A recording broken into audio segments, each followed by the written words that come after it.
The year is 1992, and Snap was right, the rhythm is a dancer.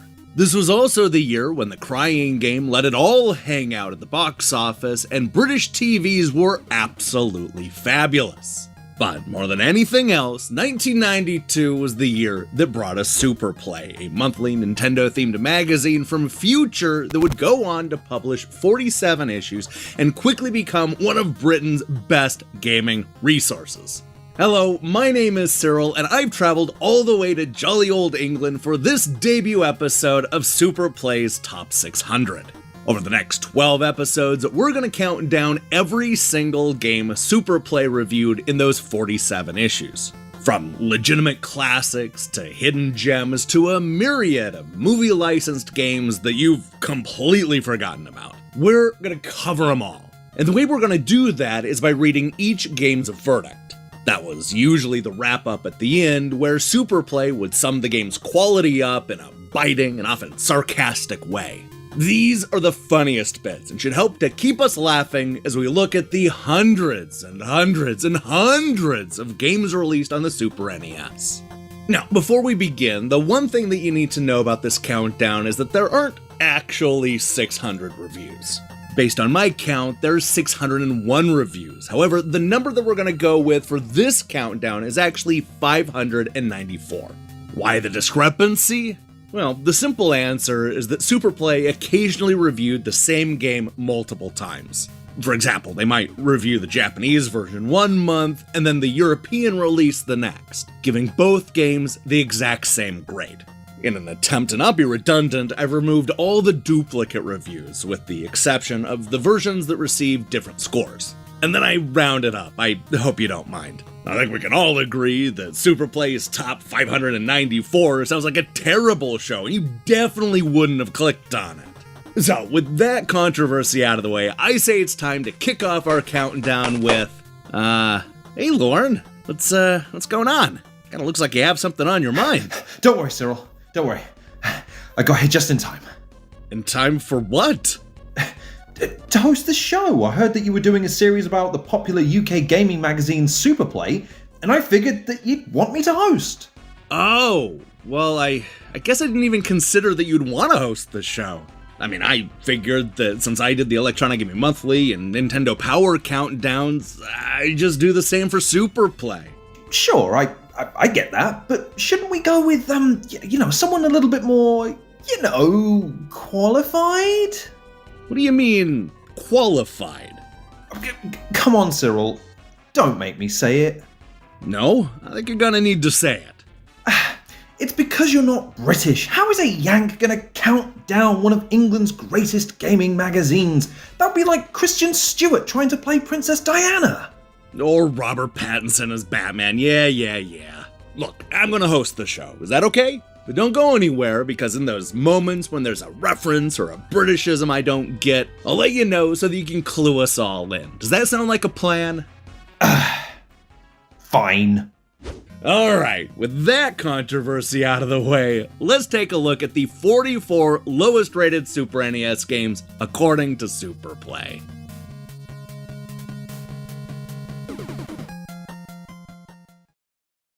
Up first is number 594, Pit Fighter. Yikes, where's the scaling graphics? Where's the gameplay? Where's the receipt? Not recommended. Number 593, Jeopardy. Very much an American product, you won't understand 3/4 of the questions, but still completely knob and a waste of money.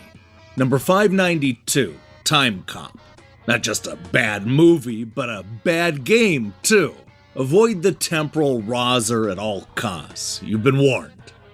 Number 591, American Gladiators. It was inevitable, perhaps, but this is appalling. And it doesn't even manage to incorporate any of the TV program's appeal. Number 590, George Foreman's KO Boxing. Useless boxing game that is a strong contender for the worst Super NES release of all time. Number 589, Super Bakuri Man. If it wasn't for Pit Fighter, this would be the worst beat-em-up ever. So a bit of a narrow escape there then, eh? Number 588, Wheel of Fortune. A truly appalling idea for a game, never mind a television program. The strange hold it had on us initially soon evaporated. Number 587, Kawasaki Caribbean Challenge. To add insult to injury, Kawasaki doesn't even include the one thing that could have saved it, a 2-player mode. Put your 60 pounds towards a plane ticket instead. Number 586, Road Riot 4-wheel drive. Buy this instead of Mario Kart and we'll send the boys round. The worst driving game on the Super NES by miles. Number 585, King Arthur and the Knights of Justice. If you can play this without constantly thinking of better things to do, your lifestyle really wants working on. Number 584, Last Action Hero. Last Action Hero is very, very poor. Don't even consider it if you're looking for value for money. There's no action, there's no hero, and it's the last thing you should ever spend £45 on. Number 583, California Games 2. California Games 2 is an outrageously poor multi-event sports sim. Well, at least it doesn't have the nerve to try to be something that it isn't.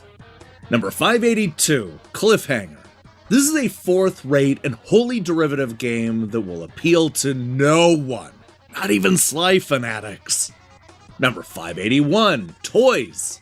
This really is very boring, and although it's quite difficult, the hour or two that I spent stranded in level 1 was, I felt, long enough. Number 580, The Hunt for Red October.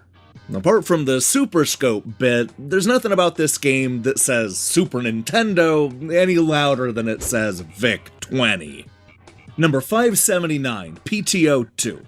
Nice for Koei employees, I'm sure, but for any game player with an ounce of taste, this represents a real trough of Super NES entertainment. They've taken one of the most interesting episodes in history and made it slightly less interesting than sorting out tax returns.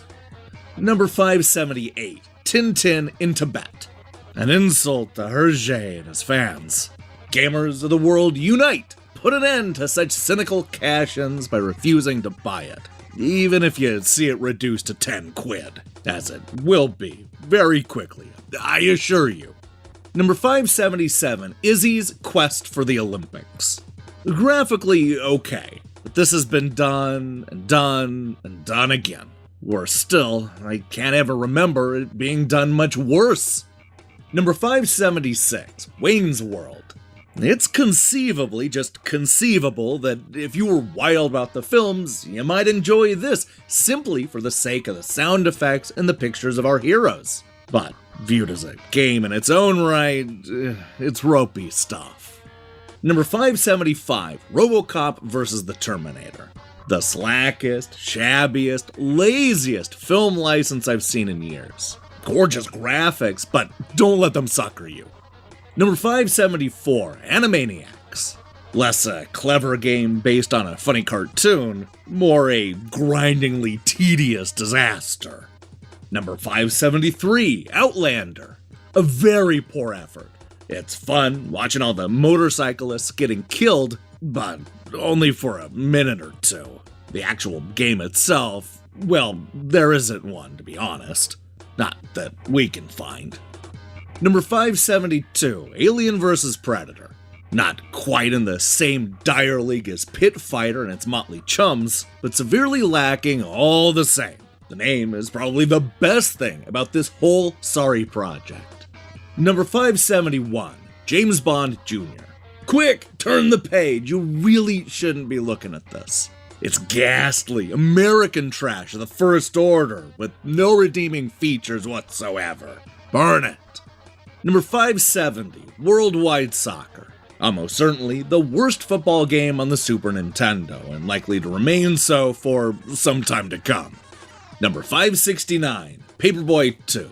Painfully, teeth-grindingly tedious. You want to rinse your mouth out after playing it. Number 568, Indiana Jones' Greatest Adventures. You can't help wishing this game had never been released. If Noel's House Party is crap, then this goes right off the scale. Noel's House Party? What the hell's that? Oh, I know. Let's ask Lorne. Oh man, Noel's House Party, what a great show. Mr. Blobby, gunge everywhere. Just a series of can-do, fun-loving, crinkly-bottom living people living in a... Okay, I never saw it. Leave me alone. Oh, it was a TV special. That makes sense. It looks like there are even episodes on YouTube. Perfect. But I mean, come on. How bad could this thing possibly be?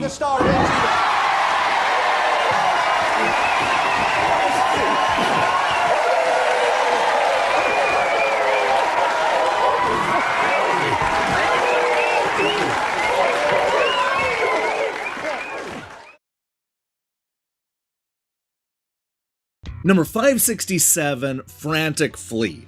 One day, I'm going to find the people who wrote this game, and I'm not going to be very pleasant to them. Number 566, The Death and Return of Superman. Mr. Dustman, you forgot this when you collected from us this morning.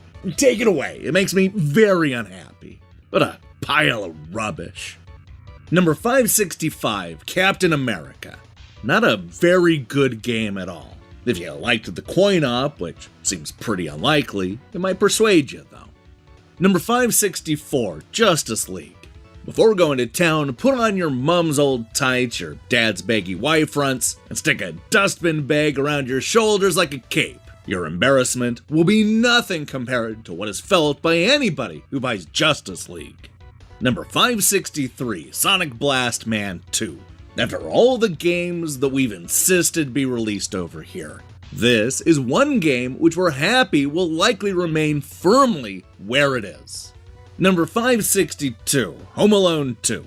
Really dull, really unimaginative, and extremely poor value for money. Buy this and you'll be Home Alone 2, because your family won't come near you. Number 561, Warp Speed. Graphically and sonically, this is extremely crude. Wing Commander fans might take to the gameplay, but for the rest of us, it's a really dated concept. Number 560, Rise of the Robots. Easily the worst beat-em-up ever made. A fact highlighted by the enormous and unjustified hype. Sad as it sounds, the Super NES version is still the best version of the lot. Buying this would be a cataclysmically stupid thing to do. Number 559, Psycho Dreams. How do games of such startling banality get off the drawing board? Who the hell's buying them? Not you, hopefully. Number 558, Home Alone. If you're the type of person who'd go out intentionally and buy a game called Home Alone, well, then you deserve everything that you get. Number 557, SimEarth. Poor presentation is the least of the sins of this overambitious and fatally flawed eco-sim. It's simply tedious in the extreme to play, and really should be avoided at all costs. Number 556, Super F1 Circus 2. For this price, you should expect a lot more excitement for your money. Don't even bother, because it's not worth the money. Number 555, Hungry Dinosaurs. Has all the visual hallmarks of a classic puzzler, but just doesn't cut it. In fact, so misplaced is the concept that it represents only a mildly entertaining diversion at the very most. Number 554, Race Drivin'. Xcert graphics, all rightish, and I stress on the ish, gameplay, but zero lasting appeal. The moo, where you run over the cow, is nice, though. Number 553, Ushio and Tora. A truly dismal game that you could finish on your first go if you wanted, and isn't worth the chips it's encoded on. Perhaps what's worse is that you're given infinite credits. Into the bargain.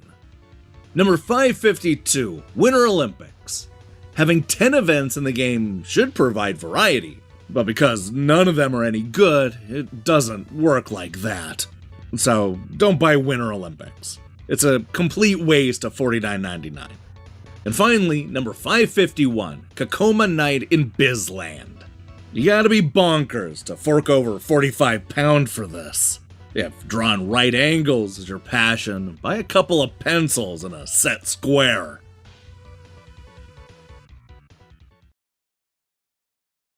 Number 550, Mecha Robot Golf. Perhaps the worst golf game we've ever played. You can do far, far better than this. Number 549, Uncharted Waters. You would expect there to be an excruciatingly complex and involving game lurking here somewhere. Could I find it? Answer, no. Number 548, Battletoads Double Dragon. This really is a waste of time. It comes to something that the best part of a new Super Nintendo game is the small section that replicates a 1970s arcade hit. Titch. Number 547, Acrobat Mission. Acrobat Mission is a really appalling, vertically scrolling shoot-'em-up. To buy it, you'd have to be completely mad. Number 546, Carrier Aces. A desperately thin attempt to create a flight simulator on the SNES. Japanese kamikaze pilots would be insulted if they hadn't all killed themselves. Number 545, Star Trek: The Next Generation. A compilation of very poor sub-games adhering only loosely to the next-gen theme. It's a cosmic disaster that'll disappoint gamers and Trekkies alike. Number 544, Family Dog. The controls are horribly unwieldy. The animation seems to take precedence whenever the game's gotta make a decision between moving the dog and completing a sequence of actions. You get sent back frustratingly far when you die, and it's all dull. Number 543, The King of Rally. Brilliant 3D scrolling, it's a very striking game when you first see it, but with very little to actually do. Number 542, Wizardry 5. Slow, tedious, pointless, and completely inexcusable in the 1990s. I hope we never see anything like this ever again. Number 541, Super Godzilla.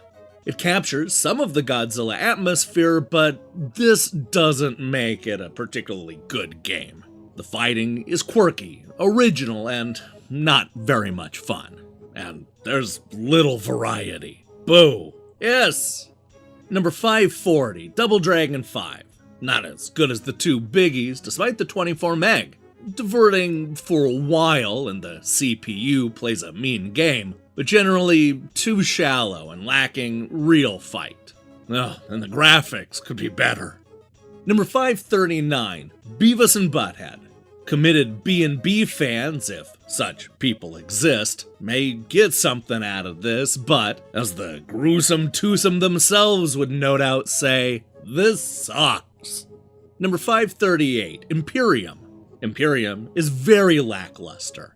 In a couple days' time, you'll probably have forgotten it even existed. It's called Assault Suits Darien in Japan, by the way.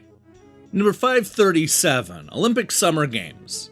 Not the best use of an Olympic tie-in, which seems wholly satisfied with shoving reams of Atlanta 96 emblazed title screens down your throat rather than sorting out its faults. The whole thing feels a little flat and is essentially only worth considering if you throw parties regularly. Yeah, it won't have a long life if you're Billy No Mates, you see. Number 536, Foreman for Real. A license, a flash graphic routine, manages to miss the spot in every respect, turning in as bad a performance as the first Foreman game. Number 533, Monopoly. If you get really, really bored on a rainy day, this may amuse you for about 10 minutes, but only if you haven't already got Monopoly the board game. Number 534, Word Tris. Fine in principle and fun for a little while, but they seem to have made a bit of a hash out of it. What should need a lot of brain power is really just a game of luck. Number 533, Space Invaders. Personally, I can see this being a big hit in Japan, bearing in mind that it's selling for only 4,980 yen, which is approximately 26 pounds. And for the Japanese people's notorious love for all things out of the ordinary. Over here, though, I can't see anybody but the most nostalgia-hungry fanatic buying it. Number 532, Incredible Crash Dummies. For the price of this cart, you could actually buy a Game Boy. Perhaps you should ask yourself what you want out of your machine. Number 531, Liberty or Death. Death is marginally a better option here, unless you're a wargame fan and fascinated by American history. You'll want to play something fun after you had to go with this. Number 530, North Star Ken 6. Effective, large, smooth-moving sprites, some funny moments, and lots of speed. But terribly shallow in the gameplay department. It's a chore to play and absolutely no competition for Street Fighter 2. Number 529, Super Black Bass. I don't understand how anybody could enjoy fishing, unless you count the bit where the fish is barbecued and eaten. And that is what it all boils down to in the end, whether you've got the patience for this sort of thing.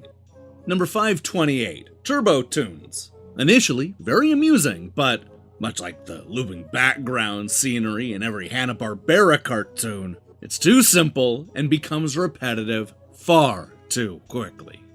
Number 527, Action Patio. It's Yawn City, and bad enough to have us scrambling to cover up the monitor when somebody from Sega Power walked in the room just for fear that if they saw this, they'd be taking the Michael out of us for months. Wait, who's Michael? Is that supposed to be slang? You know what, I think this might be a time to call in Lorne, our British correspondent, to explain this punchline. He'll make it funny. Hey Lorne, what do they mean by taking the Michael?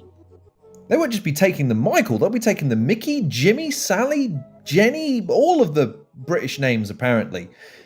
You are aware Michael's not the term, it's piss. Like taking the piss out of someone, Cyril. Come on now.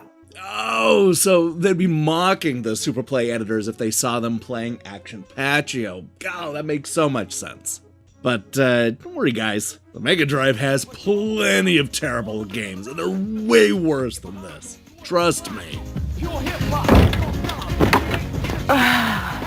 He's so cute. You're such a perv. This guy is a serious musician. This video should be top. He's too sexy for his shirt. Girls, can live with him and shoot him. Number 526, Super Tom and Jerry. A largely worthless attempt to cash in on the Tom and Jerry name that isn't going to keep the average player amused for long. Number 525, Golden Fighter. A perfectly awful beat-em-up that combines elements of Final Fight and Street Fighter 2. Adds a novel pick-your-own-move option, and then throws everything away by mucking up the scrolling, animation, and basic gameplay. Number 524, Power Pigs. Dislikable characters, ill-conceived gameplay, and tawdry graphics add up to, sorry, a swine of a game. Number 523, Death Valley Rally.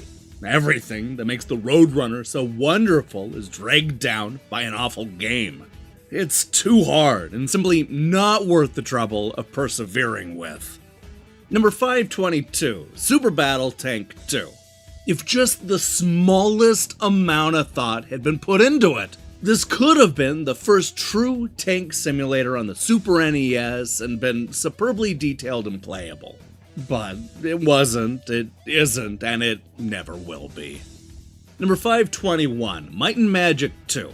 This is role-playing, not role-playing. Even fans of the genre would be hard-pushed to elicit any enjoyment from this cart. Number 520, Tecmo, Secret of the Stars. Mediocre. Don't be fooled into thinking that just because Final Fantasy got you interested in RPGs that they're all that good. This is a bog-standard Japanese-style RPG that only die-hard fanatics will get anything out of. Number 519, Super Sumo. Super Sumo is very nearly as good as Sumo Spirits. In fact, in quite a few ways, it's better. It's slightly easier to work out what's going on, and the graphics are cute and amusingly animated. but it's just not as playable somehow. Number 518, Revolution X. It's an arcade game. It belongs in the arcade, where you can blast away for 10 minutes and then play something else. Venture any further in and you'll discover how little there is to it. Number 517, Ultima 6, The False Prophet. Ultima, the vast prophet for old rope, more like it. Compared to Zelda or Secret of Mana, this is a shameful bit of old tat. Number 516, Super Drift Out. There's a dearth of good driving games on the Super NES right now, and this doesn't address that problem at all convincingly. Too limited, too easy, too true. Number 515, Front Mission, Gun Hazard. Fun hazard, more like. Devoid of action, tactics, playability, or challenge, Front Mission, Gun Hazard is the dusty bin of mecha gaming. And it's published by Square. The rot sets in. Number 514, Ultra 7. Two-player mode gives lots of laughs, certainly, but of the, oh dear, how ridiculous is this type? Just as tacky as the useless original. Number 513, Operation Europe. Poorly thought out and slow. There aren't any decent combat bits to liven it up. A pity, because the detail is excellent and therefore wasted. Number 512, Rise of the Phoenix. There's more strategy in a game of Snap. Below average, even by Koei's standards. Number 511, Civilian. Odd central character which presents its own challenges, but otherwise a fairly unremarkable blaster, and one that fails to get even very exciting. Number 510, Clue. The usual board game conversion comments apply, really. I.e., it's a perfectly serviceable conversion that has nothing over the original and costs much more. Number 509, The Ren and Stimpy Show, Vidiots. Quite interesting to look at for a while, but deeply sub-incredible to play. Number 508, Sumo Spirits. Believe it or not, sumo wrestling does actually work quite well on the Super NES. Sort of, and Sumo Spirits is the best version we've seen yet. We're not suggesting that you rush out and buy it, though. Number 507, EVO, Search for Eden. A splendid idea, but a very mediocre game. Tacked onto a shoot-'em-up, say, the evolution concept could have been a real winner. Number 506, Super Bowling. The problem with Super Bowling is that it's so easy. Within 30 minutes, we're getting perfect strikes every time, which makes you question the long-term appeal, rather. There's little else wrong with it, true, but isn't that enough to be getting on with? Number 505, Battle Clash. Quite a bit more exciting than previous offerings, but not conclusive proof that the Super Scope is the peripheral of the 90s, or whenever. It's just too limited and too repetitive, and miles too easy to finish. Number 504, Super F1 Hero. A pretty poor effort. The driving side of things sort of worked, but the graphics let the game down completely. Number 503, Super Conflict. Not only is this about 10 years behind everything else that's going on in the wargaming world, but it doesn't even work properly. Number 502, Redline F1 Racer. A very poor racer compared to the likes of Human Grand Prix or Nigel Mansell's. It tries quite hard, but it's really barking up the wrong tree of playability altogether.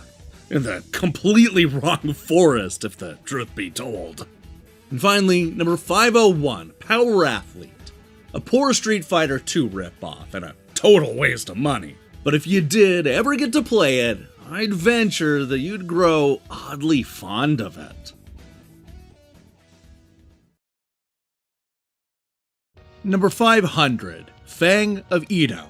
Decent music in parts and a smattering of quite nice bits, though nothing ever really reaches the dizzy heights of good, can't save this one from the dumper.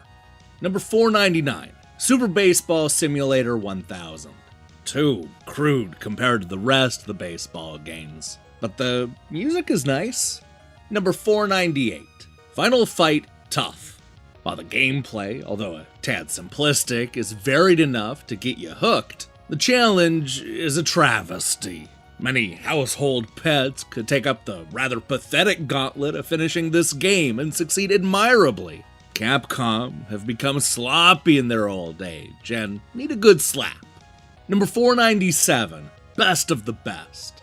For the most part, this is fine, but it's extremely limited in scope, and considering that it's essentially just a simple beat-em-up, it's hopelessly outclassed by the likes of Street Fighter 2. Number 496, Rocky Rodent. Any day now, somebody's going to produce a really frightening statistic about how we're able to reach the moon if all the mediocre game cartridges in the world were laid end to end. Number 495, Dirt Racer SFX. It's a shame that Dirt Racer be compared to Stunt Race FX, but it's an inevitable conclusion and comes off worse on just about every count. Only budding rally drivers / ram raiders really need apply. Number 494, Ren and Stimpy Time Warp. Not just another crap cartoon licensed platform game from THQ, the crap cartoon licensed Final Fight clone instead. Revel, revel! Number 493, Knights of the Round. You know the score by now. Smashing looks backed up with all the gameplay and lasting appeal of a broken yo-yo. Boo!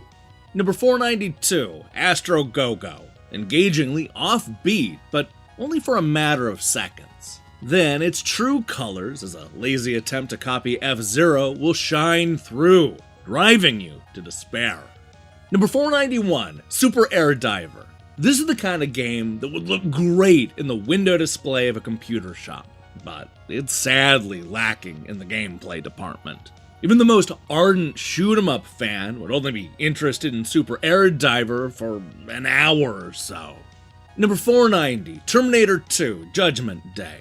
A contender for the title of biggest waste of a license ever. Heaven knows what the T-800 would do to LJN if he ever saw it. Number 489, The Lord of the Rings Volume 1. A stunningly bad effort, saved only by the huge nature of the task and the dedication to accuracy. If the graphics and general gameplay had been tweaked, this could have been a success. As it stands, Lord of the Rings is a pretty apt name. Think about it. Number 488, Kickoff. Ridiculously flawed, badly programmed, but nevertheless reasonably enjoyable in two-player mode soccer game.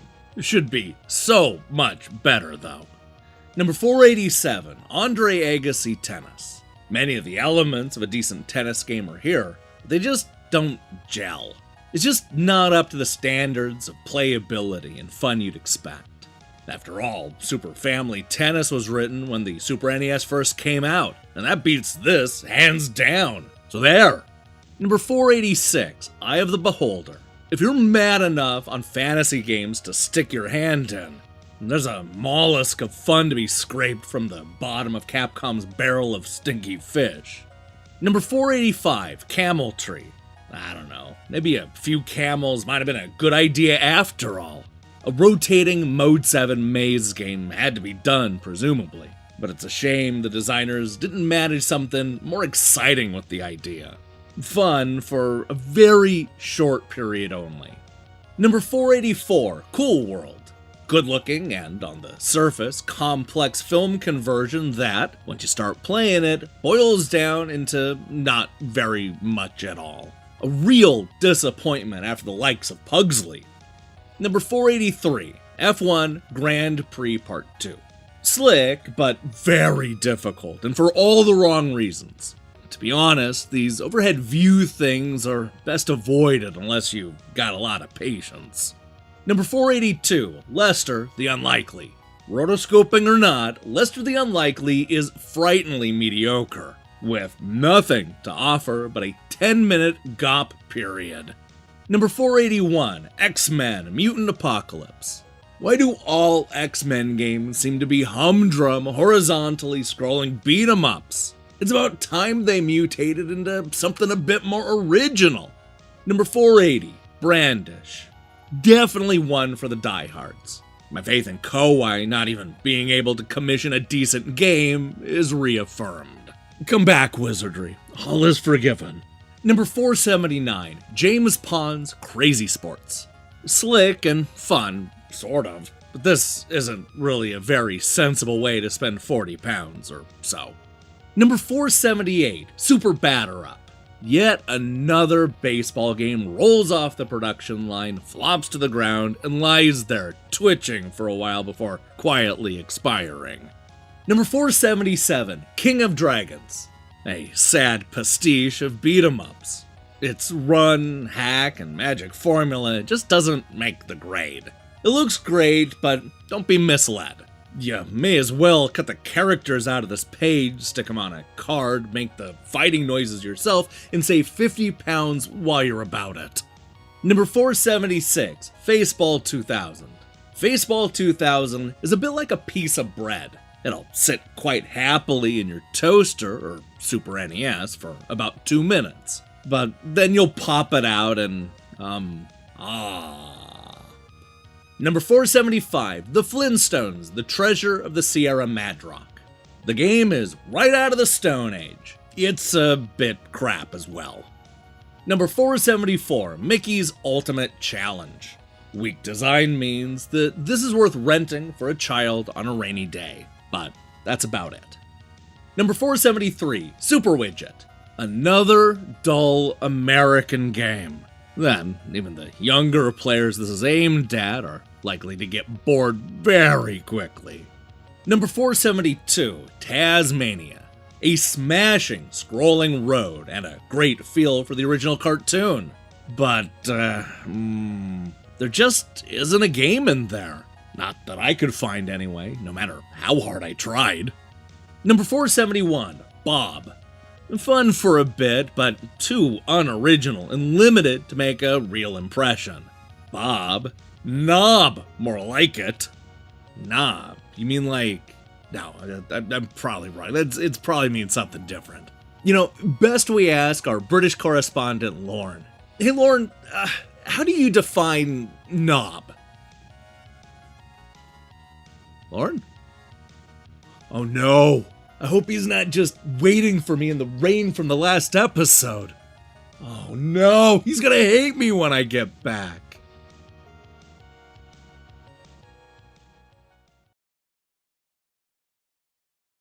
Number 470, Super Ice Hockey. It's as if years of development in the team sports sim genre has been ignored in favor of a couple of cheap gimmicks. Number 469, The Chess Master. If you're after a chess game on your Super NES, your search is over. But you could probably get a pocket chess computer for half the price with no obvious disadvantages. Number 468, Evil Sword. A very Japanese game, but one whose eccentricities don't make up for slack programming. A shame, as we'd hoped for a game that lived up to the Don't Lose name. Number 467, Full Throttle, All-American Racing. Africa can be the cradle of the human species, but you can be sure that had Full Throttle Racing been left to survive and adapt in the hostile wilderness of millions of years ago, it'd now be extinct. Unlike, say, Street Racer. Number 466, Legend. Skillfully crafted with some cracking graphics and some novel touches. But all that can't hide its true colors as just another humdrum scrolling slasher. Number 465, 90 Minutes. A football game that's better in one player than two. And the one player game's pretty poor. Number 464, Super Dunk Star. Basketball games need to be extra specially good if they're gonna be worth buying at all. And Super Dunk Star simply isn't. Number 463, Super Bases Loaded. Scruffy and slow, with a strange way of doing things. Number 462, Super Chase HQ. A badly made jalopy cluttering up the highways and byways of Super NES software, and destined for the scrapper. Number 461, Sink or Swim. Although it handles very nicely and a bit of thought has been invested in some of the level designs, it's not really doing anything new or pushing the barriers back. I know I'd be sorely disappointed if I'd bought this. Not flexible enough to be a real puzzler. Lode Runner Twin is more like Mario and Wario meets Donkey Kong, but not as much fun as either. The 2-player mode is alright though. Number 459, X-Zone. The best Super Scope game to date, but still pretty dire. So unless Terminator 2's any good, we're gonna light a bonfire and toss our scopes into it. Sorry. Number 458, Mario Paint. By all means, buy Mario Paint for the mouse, which will come in dead handy later on. But don't expect to have much fun with Mario Paint itself. Number 457, Brass Boss. A bizarre-looking beat-em-up that's playable in its own little way, but far too derivative to make any sort of a splash. Number 456, Spawn. I fail to see how a company can recoup its development and promotional outlay on such an average game. Surely the artists and programmers could tell what sorts of old toots they were churning out as they labored away. Spawn is just the sort of title you'll ponder over and then walk away from when it's languishing in the bargain bin for a tenner in a couple of months. Number 455, Doraemon, World of Fairies. There's so much Japanese text in it that working out what's going on is nigh impossible. Progressing from one bit to the next is a matter of luck. And it's always a huge relief when you make it through another negotiation with head view section bits and then into the relative clear of the platform side of things. Number 454, Lagoon. A dull and generally unentertaining game. There's a little explore and discover enjoyment value, but the game mechanics are far too torturous and frustrating. Number 453, Booger Man. Oh, it's very funny for 5 minutes, but Booger Man is steeped in averageness. A platformer rooted in the old school. Number 452, Art of Fighting. It's a beat 'em up, and it's not Street Fighter 2, and it doesn't come close. What more do you need to know? And finally, number 451, Lethal Weapon. Sort of alrightish, but it's the same old story. There are lots of much better games around for the money.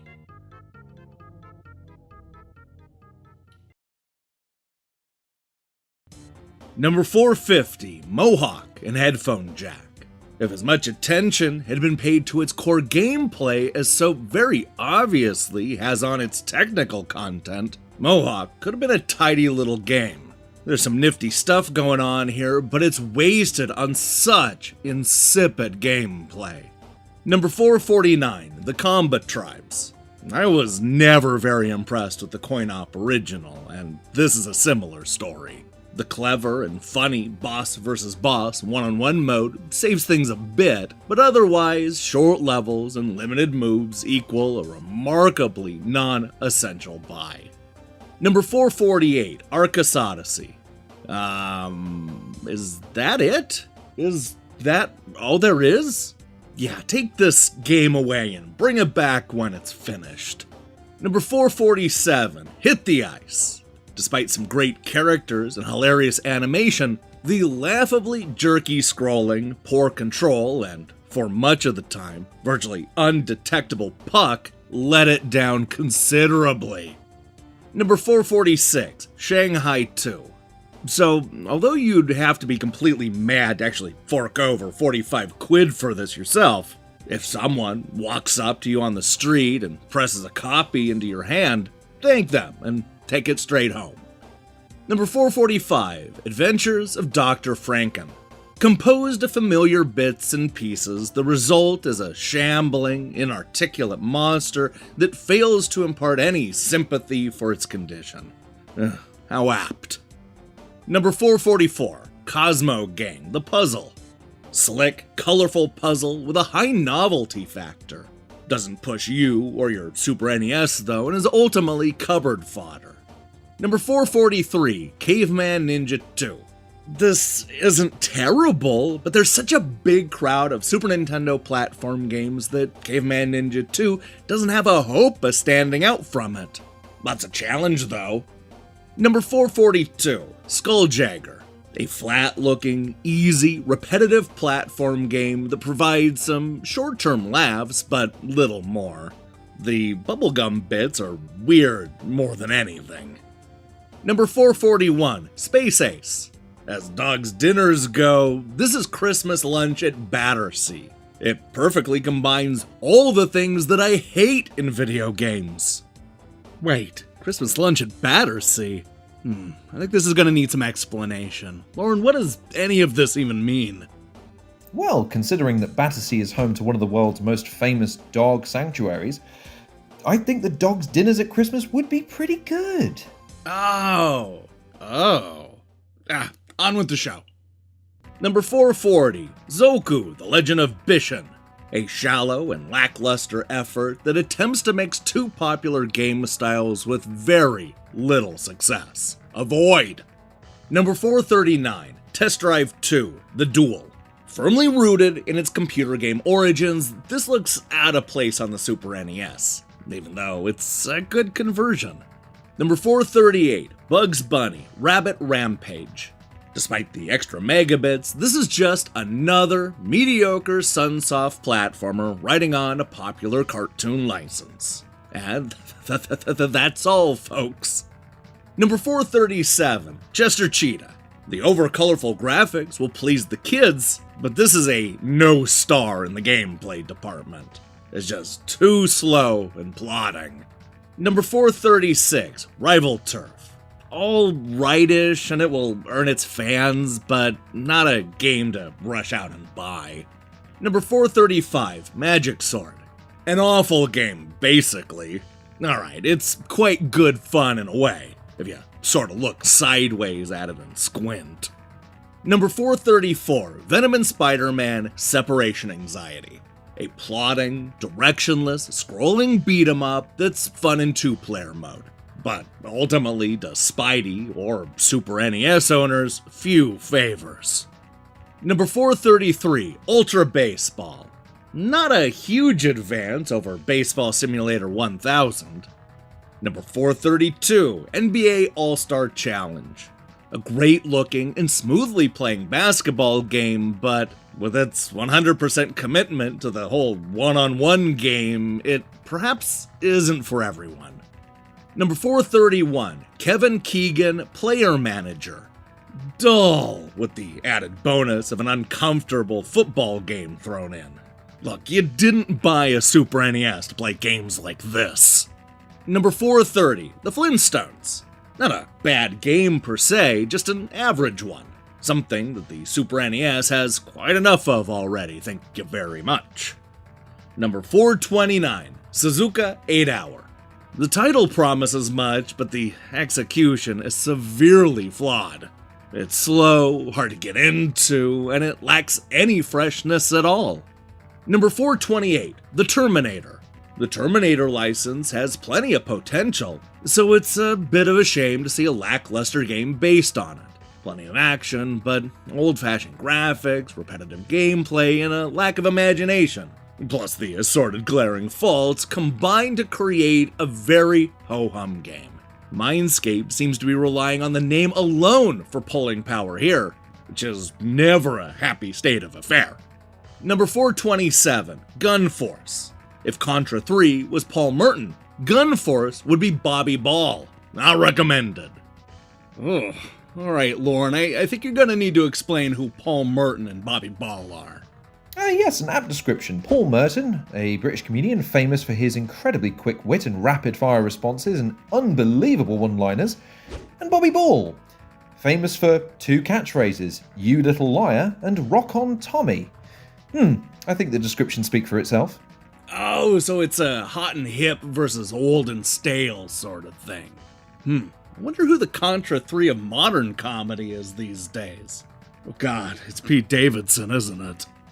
I mean, maybe PewDiePie will cure cancer, and Charlie D'Amelio will become a surgeon. Who knows? Number 426, Run Saber. A Strider wannabe that's not really up to much. Nice in places, but miles too easy to finish. Number 425, Stargate. Just like the film, only with all the grand spectacle missed out, which was the only good thing about it. Oh dear, oh dear. Number 424, Asterix and Obelix.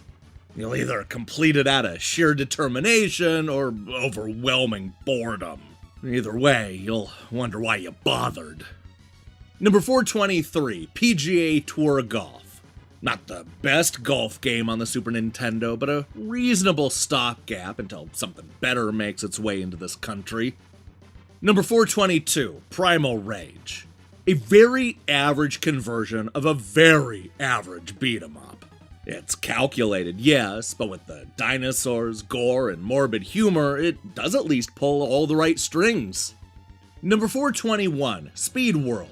Speed World is packed with enough options to satisfy even the most committed anorak, so it's a shame that it plays like a dog. Okay, it looks good, but then again, so do many cheeses, and you wouldn't spend 50 quid on them. Number 420, Rushing Beat Run. Well, it's another scrolling beat-em-up, isn't it? It looks a bit smarter than most, but is just as boring as these things always are, and can only be recommended to committed fans. Number 419, Super Cup Soccer 2. Yet another Japanese football simulation which offers very little in its bid to beat the hordes of contenders already out there. Number 418, Time Slip. A poorly executed Contra Spirits clone that's fun for a bit, but only because of what it has borrowed so shamelessly. Number 417, USA Ice Hockey.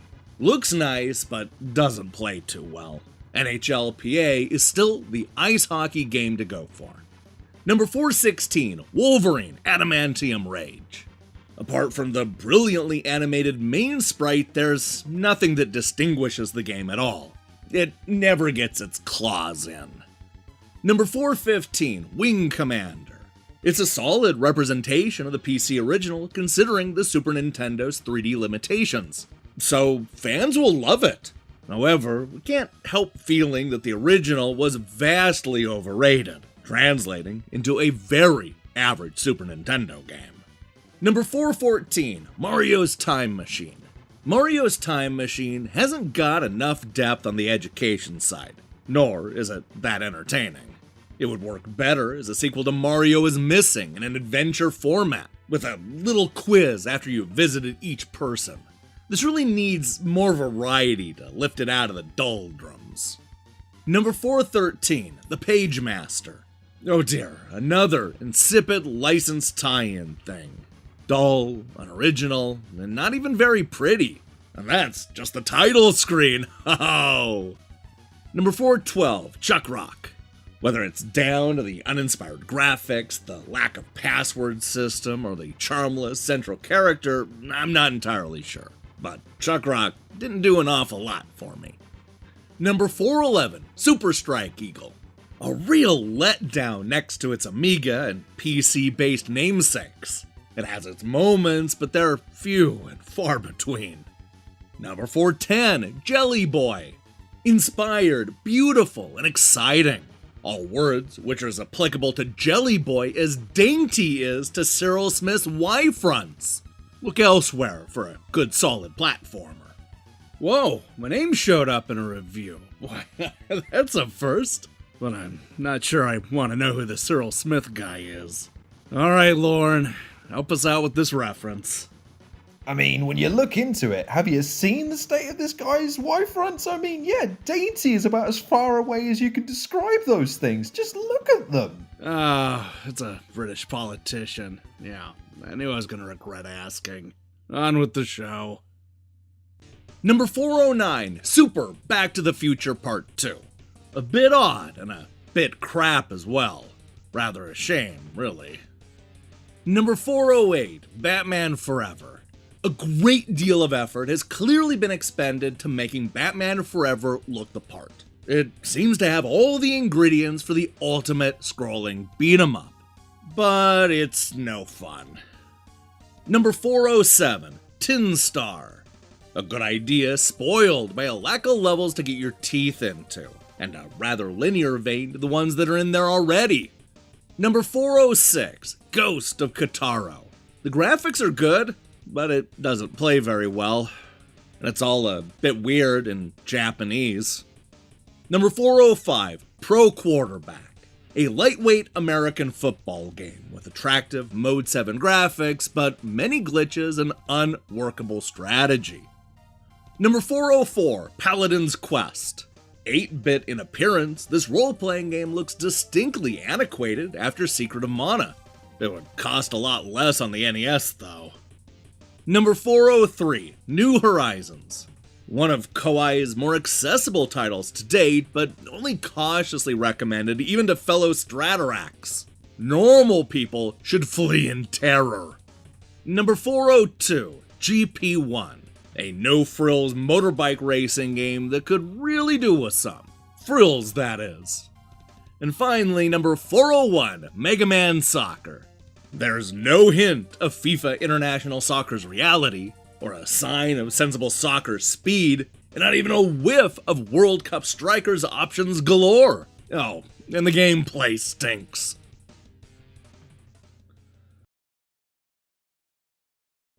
Number 400, 3D Baseball. Only true baseball fans are going to get their money's worth. A fluent knowledge in Japanese is essential to work out what all these options mean. Number 399, Super Off-Road.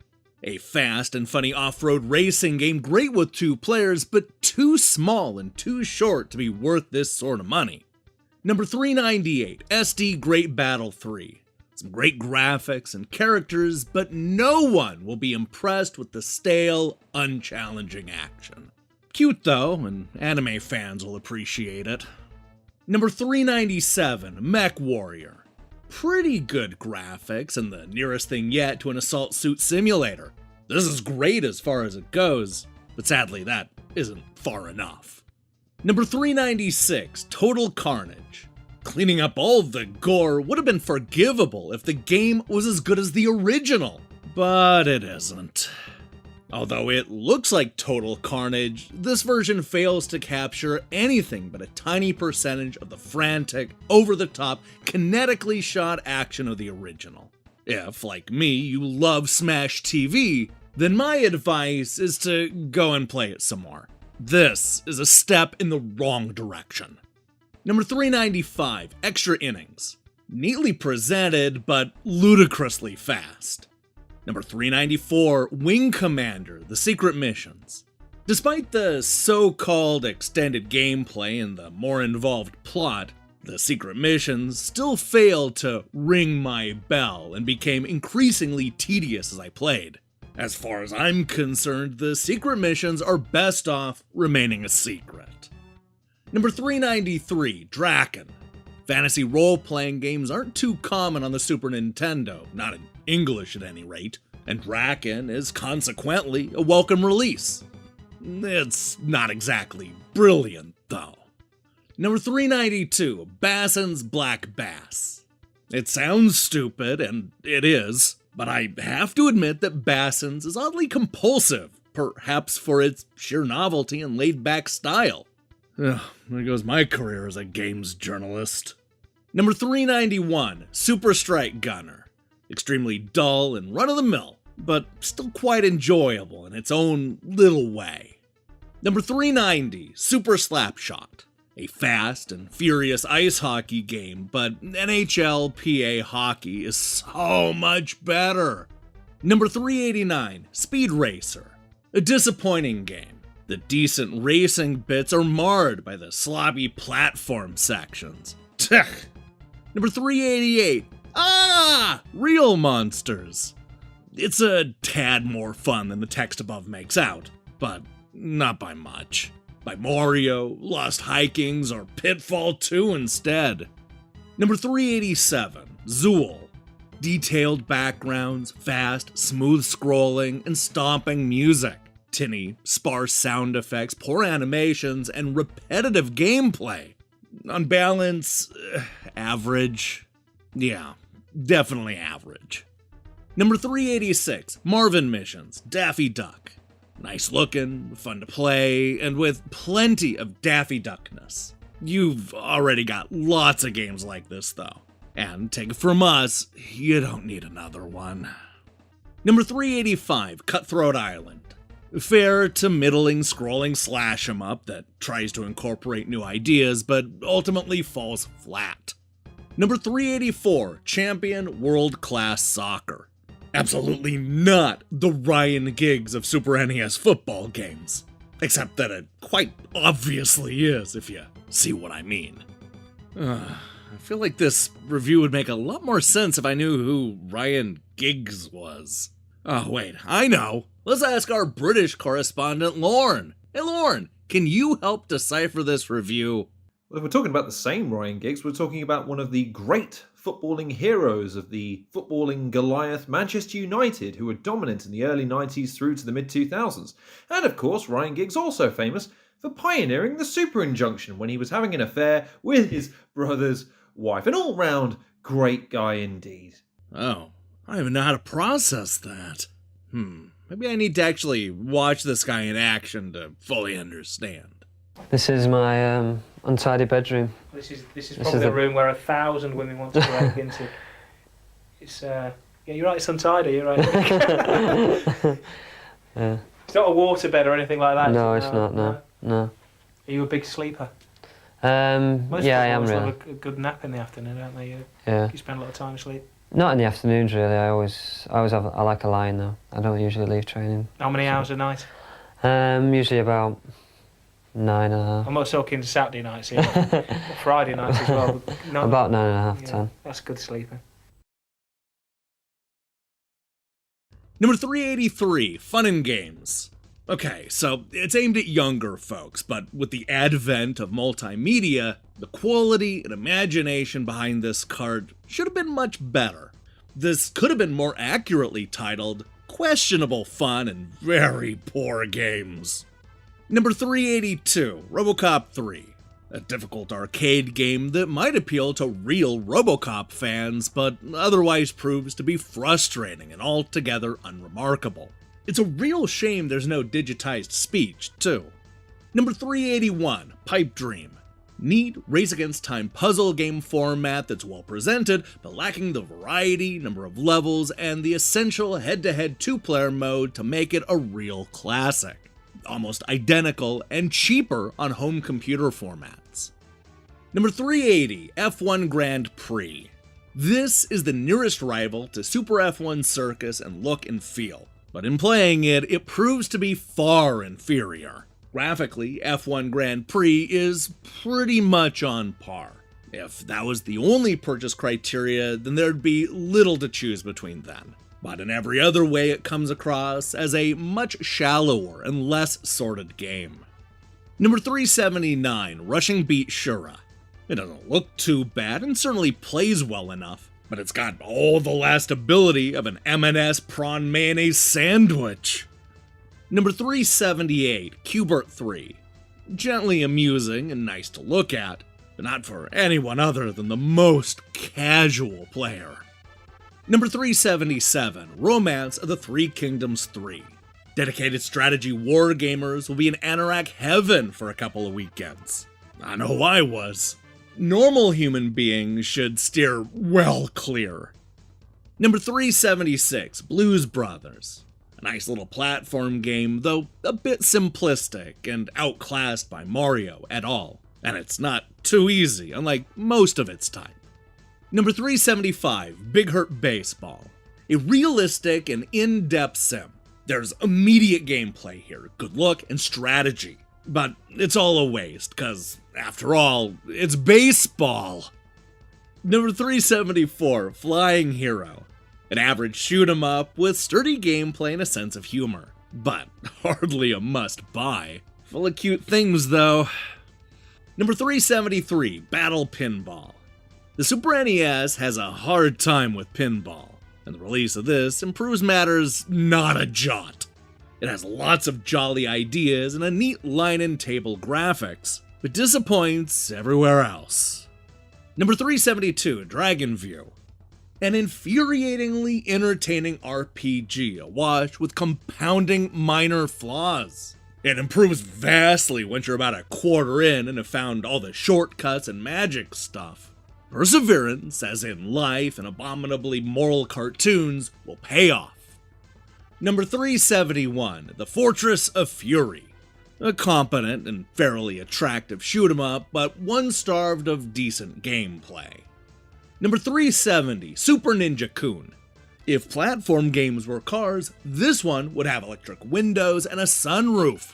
But it would still be the same color as all the rest and would still be looked on with scorn by the Honda Fireblades, which represent decent, imaginative games. It's a crap metaphor, but you can see what I mean. Number 369, Super Double Dragon. Some varied and enjoyable gameplay, but why does it all have to look so primitive? With more variety in the later levels, this might have been more memorable. Fun for a while, but a bit of a waste of money. Number 368, Excalibur 2097. There's some decent bits in here, but the package as a whole lacks the quality required to make it altogether recommendable. Number 367, Romance of the Three Kingdoms 4. For months to come, armchair strategists across the world will be united in a state of Anorak Nirvana by Romance of the Three Kingdoms 4's politics and intrigue. But, to be honest, it's still nowhere near as good as it ought to be. Number 366, Warlock. No, really, don't bother. Save your money and rent the film loads of times. Presumably, Julian still gets a cut every time the film is hired out, so get your friends to rent it too. Number 365, Lethal Enforcers. The action may be a little dull in one-player mode, but the two-player is a real hoot. And that'll cost you a hefty 93 quid. Ugh. Number 364, Mary Shelley's Frankenstein. A pretty standard, fairly old-fashioned platformer that only occasionally shows any spark of real life. Playable enough, but shambles along aimlessly, much like De Niro in the film, and ends up pretty unmemorable. Number 363, Pack Attack. Not a bad effort, really, but it suffers from the simple fact that the competition is so much better. Get Super Puyo Puyo instead. Number 362, Hardball 3. It looks like there's loads going on, but in reality, it's a pretty limited and unexciting affair. Number 361, Alcahest. As a great-looking slasher/blaster with clever power-ups, this works wonderfully. Anybody expecting much more, however, will be disappointed.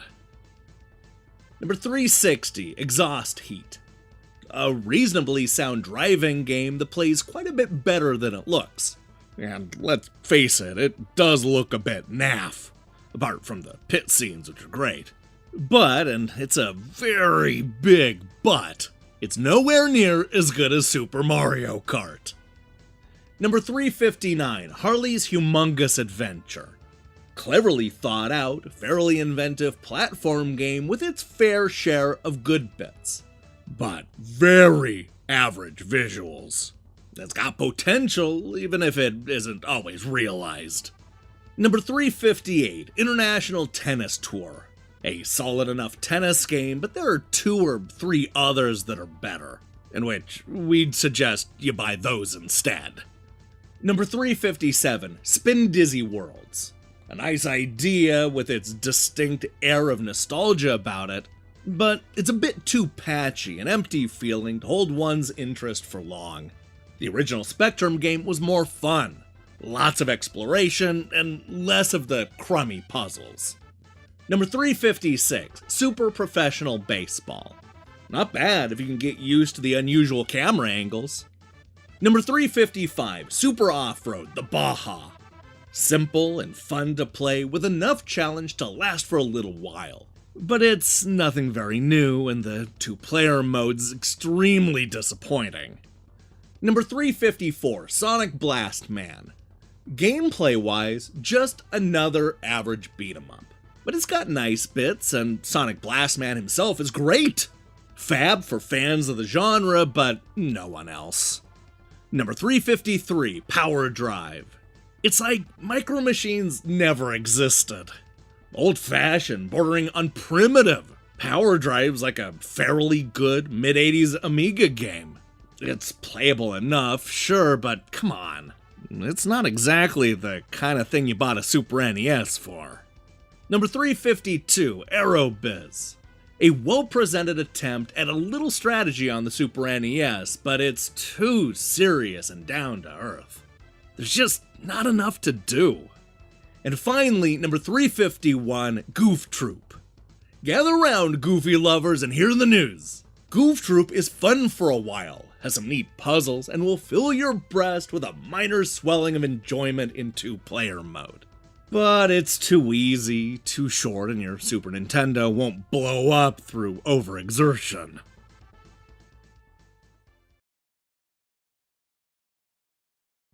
Number 350, The Seventh Saga. A disappointing effort, but if money is no object and you love all things RPG, then you'll certainly get some entertainment from this. Number 349, Yoshi's Safari. The best Super Scope game yet by a long way, with lots of funny bits and good ideas. It still doesn't measure up to our idea of top entertainment, though. Number 348, ActRaiser 2. A disappointing step backwards. It might boast 12 meg of audiovisual splendor, but shouldn't there be a game in there somewhere, too? Number 347, The Mask. A decent enough film license, it's just a pity that the gameplay isn't that engrossing. Number 346, Dragon Ball Z Super Butoden 3. Dragon Ball Z 3 is even more similar than 2 was to 1, which means that it's a quirky anime true game. Not a great beat 'em up, but, well, interesting in the short term at least. Number 345, The Jetsons. Let's be fair, the Prince of Persia idea and implementation is really rather excellent. And all the rest, just fair to middling, I'd say. Number 344, Sports Illustrated Championship, Football and Baseball. A great idea on paper, but limited in practice. Find two good, separate, secondhand titles instead. Number 343, Super Troll Islands. A bright and cheerful game, and I'm sure that young children will love it once they've mastered the tricky bits. But wait for the cheaper UK cart. Number 342, Pac-Man 2, The New Adventures. If you're short-tempered or impatient, avoid! But don't worry if you aren't, because you'll soon begin to demonstrate these fine qualities after a weekend of Pac-Man 2. Number 341, Cal Ripken Jr. Baseball.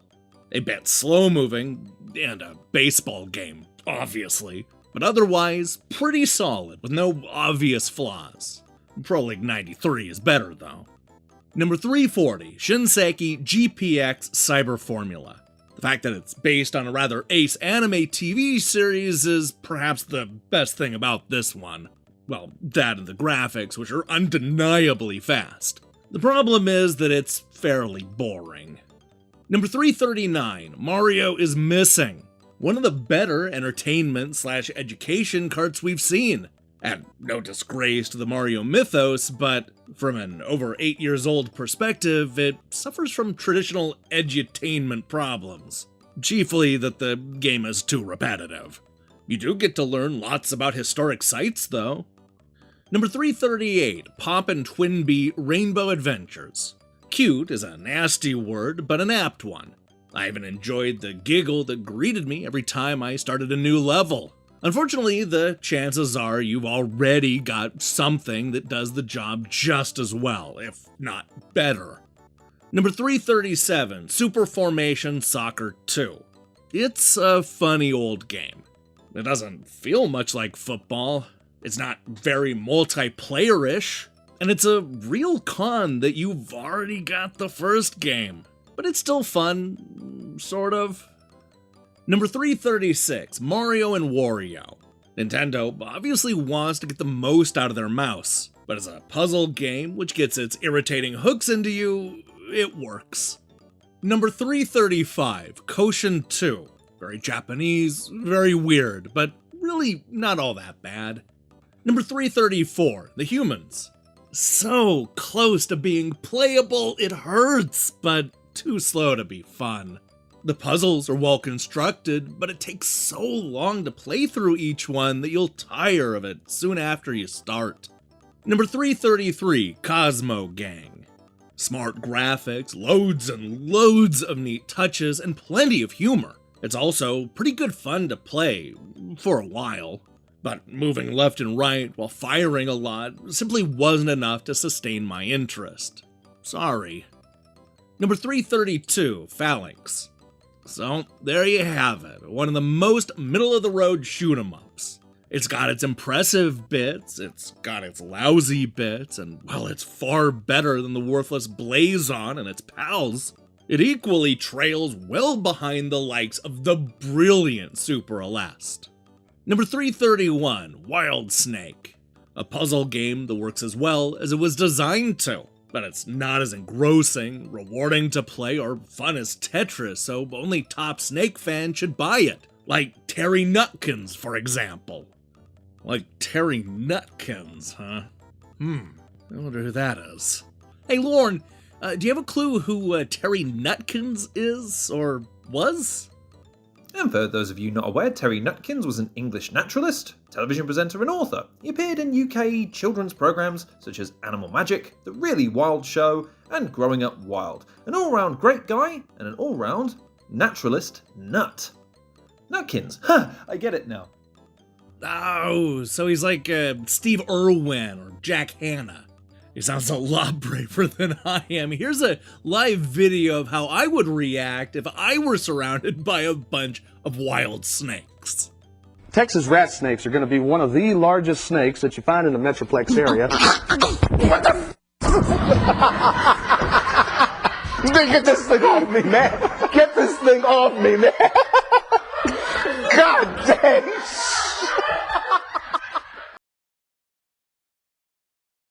Number 330, Asterix. Bright and cheerful and good fun to play with a good feel for the license. But there's nothing here we haven't seen before. Number 329, Darius Force. Reasonable enough, but the Super Nintendo has enough reasonable shoot-'em-ups already. Come on, let's have a really good one for a change. Number 328, Mega Man X3. Playing Mega Man X3, it's impossible to escape the feeling that Capcom is cashing in on their loyal fans. It's a good game, certainly, but there are none of the new ideas we were hoping for in Part 2, in which now, third time around, must be considered mandatory. Number 327, Ranma 1/2. Fabulously imaginative with the weirdest range of moves ever in a beat-em-up. It's a bit too easy, but anime fans will love it. Number 326, Super Play Action Football. A complex American football game.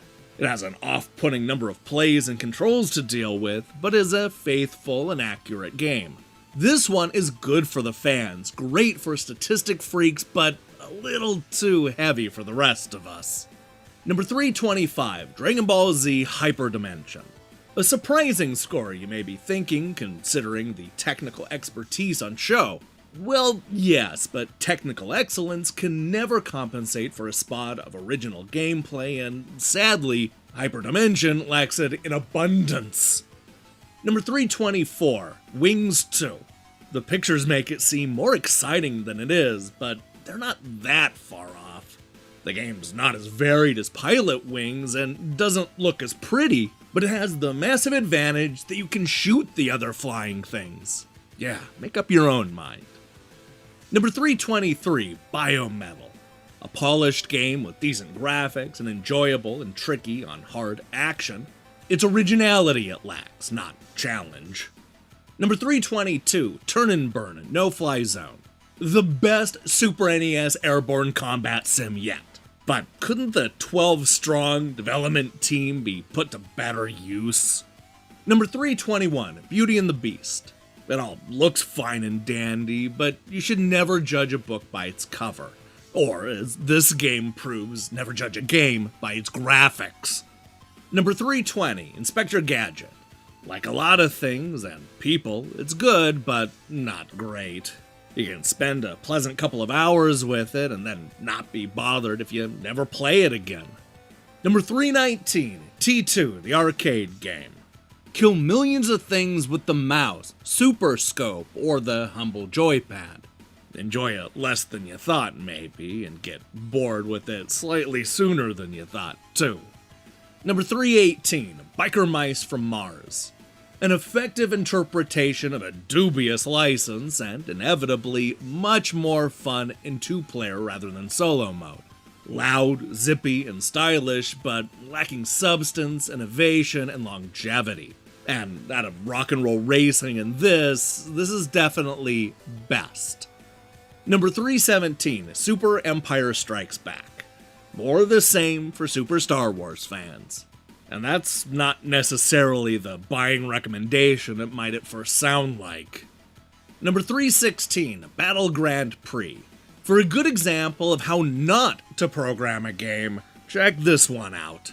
Battle Grand Prix sounds great, the screen's split vertically for a true head-to-head action, but playing it is another matter. Number 315, Super Fire Pro Wrestling 2. As a one-player game, this is a dead loss, but with a Super Multi-Tap 4-player adapter, it's by far the best wrestling game by far. Lots of Japanese text, though. Number 314, Hook. A polished platform romp that relates to the film about as well as a computer game can. 10 levels don't provide enough challenge, and the infinite continues will enable most players to waltz right through the whole thing quite easily. Fun, but not a great buy. Number 313, Robotrek. Look at the pictures, everything can be gleaned from them. Certainly, while Robotrek doesn't do anything original, what it does fairly well. Number 312, Suzuki F1.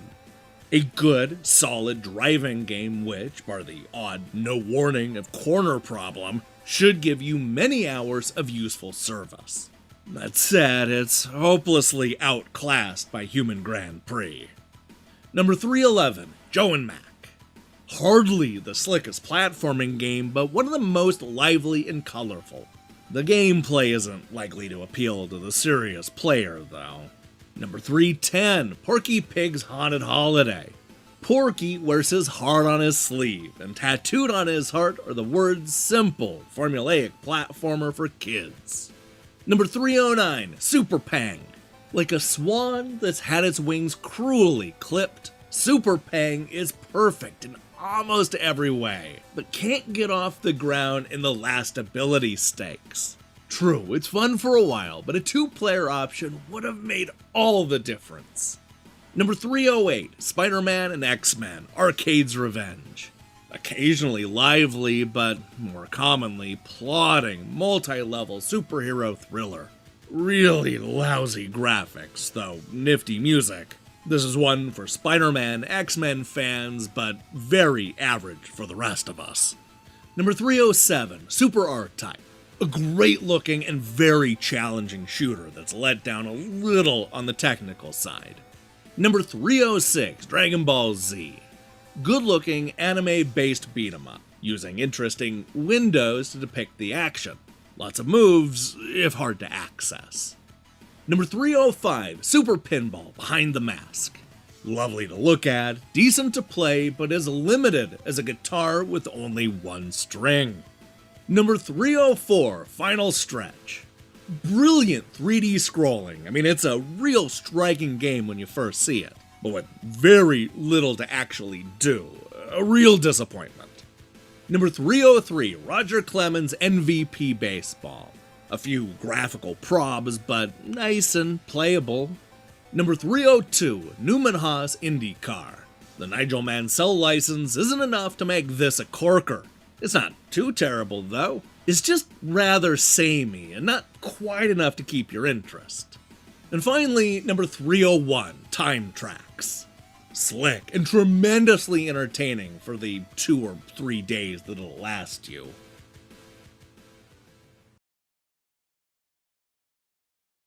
Starting out this week, we have number 300, Great Circus Mystery starring Mickey and Minnie. It does have a simultaneous 2-player option, and those graphics are lovely, but it's too similar to the first game in both styling and ease of completion to make it a really good buy. Number 299, Charles Barkley, Shut Up and Jam. Basketball is a tough enough sport to simulate without taking away the rules. What makes NBA Jam so good is the realism mixed with the utter stupidity of it all. Charles Barkley seems to be taking itself too seriously and frankly isn't much fun. Number 298, Lamborghini American Challenge. There's a nice sense of speed, 212 miles per hour to be precise, and once you get into it, you'll want to play on. Not perfect, but not too shabby either, this one. Number 297, Battle Cars. An odd cross-pollination of F-Zero and rock and roll racing, which works well as a one-player game, but drops far short of the mark in 2-player mode. Number 296, Jackie Crush. Reasonably fun and quite attractive in places, but far too slow to get the adrenaline flowing. If you've got a UK machine with an adapter, especially, give it a miss. It's even slower. Perhaps they'll speed it up if it gets a UK release. Number 295, World Class Rugby. Rugby has none of the failings of, say, Kickoff, and will be great for fans. The rest of us will find it a bit stop-start, however. Number 294, Super WWF. It's really slick and brilliant fun for a bit, but there's very little game behind the graphics. Number 293, Super High Impact. Rather, to my surprise, this all adds up to a game I rather enjoyed playing. Hardcore Madden fans may scoff, but I think that it's actually really rather good. Number 292, True Lies. Quite a bit of exciting blasting, but frustration will creep in when you can't get the angles exactly right. Learn where everybody is and you'll go far, but make sure you want to. Number 291, Sequest DSV. Despite its fair share of minor annoyances that threaten to scupper it, Sequest just about stays afloat, providing an appealing mix of sedate strategy, shoot 'em up, and sim action. Number 290, Gods. Gods has a very different feel to most Super NES platform games, and that's no bad thing. But the gameplay is so repetitive that you might get bored before you explore the many subtly hidden features. Stick with it though, and this will last you ages. Number 289, Mr. Tough. Mr. Fairly Standard platform game with a few nice touches, but overall rather samey and too easy, I'd call it. Number 288, Bonkers. It doesn't break any new ground, but that doesn't necessarily mean it's a bad thing. Bonkers is a well-worked, appealing, cuddly little game with a smattering of cartoon hijinks for good measure, even if he is a cop. Number 287, King of the Monsters 2. A suitably silly combat game that's bound to appeal to Godzilla fans. Although it's very enjoyable, the joke wears a bit thin all too quickly. It's sort of Rampage meets Street Fighter 2, but nowhere near as much fun as either. Number 286, Top Gear 2. The original Top Gear looked a bit old-fashioned, even when it first came out, and it would be lucky to get over a 70% if we reviewed it again now. The sequel is slightly more sophisticated and has more features, but still looks a little behind the times. Number 285, Hagane. Hagane is as traditional as Yorkshire pudding, as tough as licorice sticks you get from the green grocers, and mildly enjoyable in a haven't I seen you somewhere before sort of way. Sometimes linear though, ultimately you progress through practice parrot fashion, which disappoints. Number 284, Nolan Ryan's Baseball. Smart, slick, solid, and really quite good fun. Number 283, Demolition Man. It's crude in places, shaky in others, and certainly has frustrating moments. But Demolition Man pulls itself back from the brink by including a number of inventive touches. Number 282, Dragon Ball Z 2. If you like manga action, then this delivers the good in a big way. As a beat 'em up, it's fun for a while, but no great shakes. Number 281, Addams Family Values. Gomez and his flashing blade might have served better than Fester for the action elements, but the action puzzle RPG hardcore will find it worth a delve. Number 280, Pinball Dreams. An utterly perfunctory conversion of an overrated hit, which was crying out for a major improvement during its journey to the Super NES. But no one listened. Number 279, Magic Boy.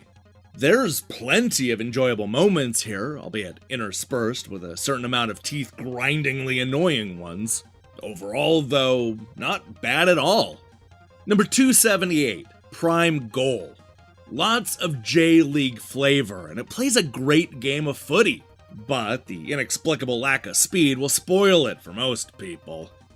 Number 277, Super Adventure Island. Brash, with a nauseating character, but brilliant fun and very nice to look at. Number 276, Urban Strike. This installment of the popular Strike series is a letdown by dodgy controls and glitchy movement. It's a shame, because deep down, there's a cracking game. Number 275, The Fireman. Original, fun, and quite tricky, but the lack of variety will get boring and you'll wish for some extras to keep you interested. Number 274, Super BC Kid. A huge game with more humor, surprises, and fun than your average episode of Tiz Was. Unfortunately, like Tiz Was, it has a very limited lifespan. Tiz Was. Is that like a acronym or something? Hey Lauren, can you help us out? What the hell is Tiz Was? Lauren? Oh hell, did we leave him in the last episode again? Why does this keep happening? Okay, I know what to do. I'm just gonna ask somebody on the street, and here's somebody right here. Hey, mister, can you tell us what Tiz Was is supposed to be? Tiz Was? This is the Victorian era, and I have no idea what you're talking about, good sir. Okay, yeah, I guess I should have expected that answer. However, if I had to venture a guess, I would say that Tiz Was will probably be a children's show running through most of the 1970s before getting cancelled in 1982. It will probably stand for something stupid like Today is Saturday, Watch and Smile, and turn Chris Tarrant and Peter Tomlinson into household names. You know, if I had to guess. Wow, you ended up knowing an awful lot about a show that you've never heard of that's on a device that's still decades away from being invented.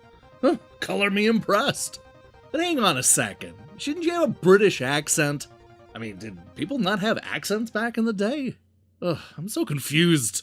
Let's just show the stupid clip of Tiz Was and get back to the countdown. Dennis, can you multiply? Nice and quiet, please. I don't believe it. Come on, look, I'm being asked a question. Well, that is the answer, that is the answer. I must ask for quiet, girls, please. Now there's trouble with the Nolan sisters. Number 273, Nosferatu. Nosferatu isn't nearly the game it should have been. The graphics, sound, and presentation are all present and refreshingly correct.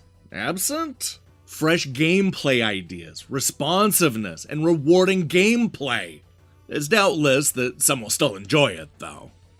Number 272, Weapon Lord. Its better aspects are those that crib imperfectly from Street Fighter. But for all of its terrible faults, it's not unamusing. Number 271, Final Fight 2. A bit of a disappointment all around, really. A great scrolling beat-em-up, but nothing we haven't seen before, and too easy. Number 270, Jimmy Houston's Bass Tournament USA. Okay, so it's neither action-packed nor particularly revolutionary. But Bass Tournament USA does hold some bizarre fascination for those looking for something a bit different to plug into their Super NES. There's certainly a lot more to do here than in Bass and Black Bass. Doom fanatics, however, need not apply. Number 269, Pink Goes to Hollywood. Dedicated Panther fans will be tickled pink. Oh, sorry. Others could do worse. Number 268, NFL Football. It's not as good as Madden 93, and nowhere near as good as Madden 94 will be, when it finally comes out. And really, who needs more than one American football game anyway? Number 267, Yoshi's Cookie. A well-presented but simple puzzle game that maintains the quality of the Mario line. But it's the variety offered by the 3 gameplay options rather than the inherent depth of the game itself that will decide its longevity. Number 266, Volleyball Twin. Perfectly decent 2-player volleyball game that could have been made better, but really suffers from the simple fact that it's about volleyball. Great for fans, and playable, though not essential, for the rest of us. Number 265, Jim Power, The Lost Dimension in 3D. An attempt at 3D which really works. But once you've oohed and awed all over it, the game underneath is another platformer. Still a brave attempt, and 3D could well be something we'll be seeing a lot more of. Number 264, Prehistoric Man. A decent and, alright then, polished platformer all the way that doesn't rely on gimmicks or licenses. But where's the spark? Number 263, Top Gear. A neat little game this one, but you just have to say Mario Kart and it runs into the corner, shivering. It's just not in the same league. Number 262, Black Hawk. 2 words, flashback and clone. Demanding gun-toting fun while it lasts, except that it doesn't. Cup of tea, sir? Number 261, Fatal Fury. Well, it's not, is it? Street Fighter 2, I mean. Yes, it's got the graphics, almost, but that's about it. The gameplay struggles hard, but still doesn't compare. That said, however, this is still one of the best of the current crop of pretenders. Number 260, Star Trek, Starfleet Academy. Far too slow and steeped in the usual Star Trek nonsense, but reasonably enjoyable for all that. It's not gonna make you explode in joy, though. Number 259, Pro Baseball League 93. Sure, it's another baseball game, but it's a really good one. Number 258, Excite Stage 95. While this improves on the original version in many areas, the overbearing shadow of International Superstar Soccer will prevent it making any lasting impression on the Super NES soccer scene. Number 257, Mech Warrior 3050. The tallest, power-crazed Destructathon on 2 legs. Tripped up by a chronically short and stumpy lifespan. Number 256, Powermonger. A great strategy game, but it's very complicated and takes ages to get into, and lots of people will consequently find it really boring. Number 255, Super International Cricket. A thoroughly entertaining and amusing cricket sim, if occasionally limiting. Sound about right? Yes. Number 254, Troy Aikman NFL Football.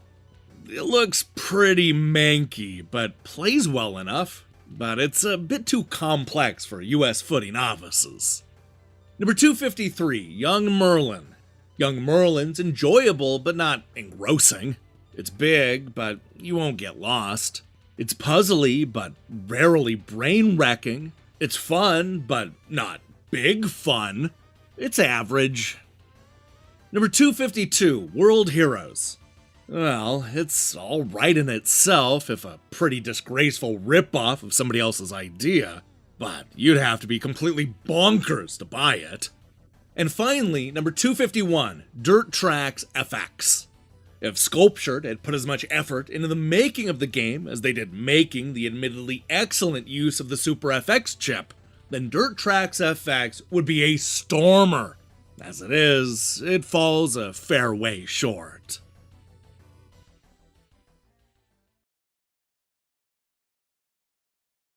Alright, let's start with number 250, James Pond 3, Operation Starfish. an unashamed Mario ripoff, homage. It's 111 admittedly short levels of good, honest, unpretentious, varied, and ultimately rather dull platform action. Number 249, Lawnmower Man. Pleasing 3D sections mixed with tedious platform ones. The overall effect is pretty much okay, and there's a plenty of virtual reality atmosphere. Number 248, Spider-Man. Lots of bosses, some flexible gameplay, and nice backgrounds just about make up for the slow characters and rather linear levels. Number 247, Hammer and Harry. A better-than-average platformer where hitting cats and old ladies with a hammer is fine. Smiles on faces. Number 246, Bubsy the Bobcat. A solid enough platform game with plenty in its favor, but too predictable and with too many rough edges to be a classic that it could have been. Number 245, Championship Pool. As pool games go, and there aren't many on the Super NES, this captures the mechanics and feel of the game well. But then 40 square feet of green baize doesn't give you much scope for going wrong. Number 244, Brett Hull Hockey. It's got both NHLPA and Stanley Cup to beat, but old Brett might just do it. It's a competent, well-constructed game, and I enjoyed it. I wonder what playing the real game is like. Number 243, Fever Pitch. Despite its original approach, Fever Pitch is just a meat and potato footy game, albeit a mildly enjoyable one, in the short term at least. Its lack of depth and some clumsy AI seriously spoil its chances of succeeding in such a competitive area. Number 242, Zen Nippon Joshi Pro Wrestling Conan. There's much more strategy involved in performing moves and counter moves. Oh, and it works with the Super Multi-Tap, which is the same, only can have up to 3 people playing at once. Number 241, Muscle Bomber. Unless you're guaranteed to have 4-player and a multi-tap always at hand, you won't get your money's worth out of this. It's a big and attractive game, but that just won't be enough for most gamers. Number 240, NBA Live 96. It's not a bad basketball game, it's just that it's not the best basketball game. You may think I'm wrong or a liar perhaps, but to me, NBA Jam is king. Number 239, Pushover.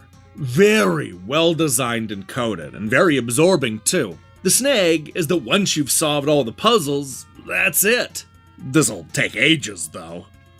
Number 238, Dead Dance. A pretty good beat 'em up with plenty of depth and challenging gameplay. Ultimately, though, it's Naga SF2, aka not as good as Street Fighter 2. Yeah, we're sick of writing it in full. Number 237, Wolfenstein 3D. For a bricky-looking 3D Nazi blaster, it's really quite fun. Just don't mention the war, okay? Number 236, Tiny Toon Adventures Wild and Wacky Sports. With more challenging and complex events, this could have been fantastic. As it is, it only really comes into its own with a lot of players taking part. Then, it starts to become a lot more fun. Number 235, Mario's Super Picross. An initially pleasing release that offers addictive gameplay and satisfying challenges, let down by the fact that its gameplay never changes. Number 234, Phantom 2040. Plentiful vim and verve, plus some clever ideas about pacing and story paths boost this platey shooter to the status of good thing.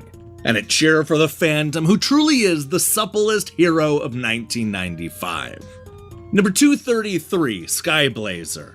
Nice, with pretty graphics and plenty of variety, but it's too lightweight to constitute a serious purchase, and you'd probably finish it in half a day's playing. Number 232, Claymates. Fun and gimmicky, but let down by some glaringly horrible bits. The availability of Infinite Continues means that it's all over far too quickly, but there's plenty here to play around with.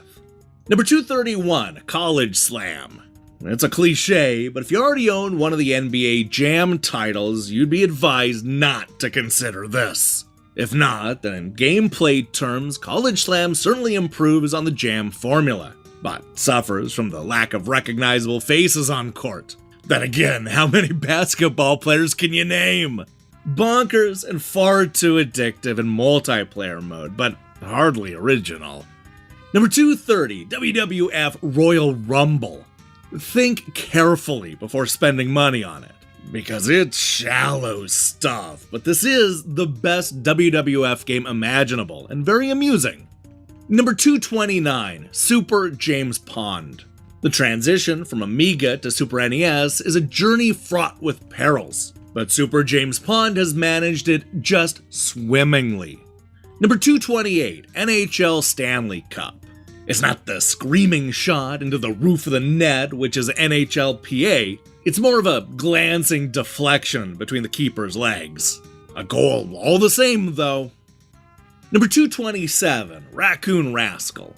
I doubt that many copies of this will make it over here. But if you see this one and fancy something quite definitely puzzly but distinctly different from the rest, then buy it. Number 226, Super Volley 2. Despite odd perspective, a fab two-player game, but one that suffers from extensive Japanese text. For this reason, much of the gameplay is hidden. Number 225, Sayo the Seal. A bit offbeat and unlikely to make a big impression in the UK, but irresistibly cute with the playability to back it up. It gets our seal of approval. Number 224, Troddlers. Initially, Troddlers seems rather too easy with disappointing graphics, but this game improves as you get into it. Cute, but not lovely. Number 223, Krusty's Super Fun House. Quite compulsive in a Lemming-Z kinda way. Little brothers and sisters are likely to enjoy it. Number 222, Toy Story. For the Mega Drive, Toy Story marked a new high point in graphics and gameplay. But on the Super NES, this side-scroller can't help but be compared to Donkey Kong Country 2. That's a comparison it'll lose every time. Number 221, Lufia. It's not up there with the likes of Final Fantasy on the high shelf of quality, but it's good enough to avoid gathering dust under the mattress of iniquity. Number 220, Pitfall, the Mayan Adventure. It's fun, but then, alas, it's over. And that price, eh? Number 219, 100% Cotton. A great shoot-'em-up with a style you almost want to hug. Questionable longevity, though. Number 218, Ranma 1/2 Hard Battle. The best Ranma 1/2 game to date, with gorgeous graphics supplementing a good, solid, if not quite top-notch, beat-'em-up. Very weird in Japanese, though. Obviously. Number 217, Final Fantasy Mystic Quest. Funny, hugely enjoyable, and a great introduction to the genre. Just don't expect it to last you very long. Number 216, Super Return of the Jedi. More levels than every multi-story car park in Milton Keynes combined.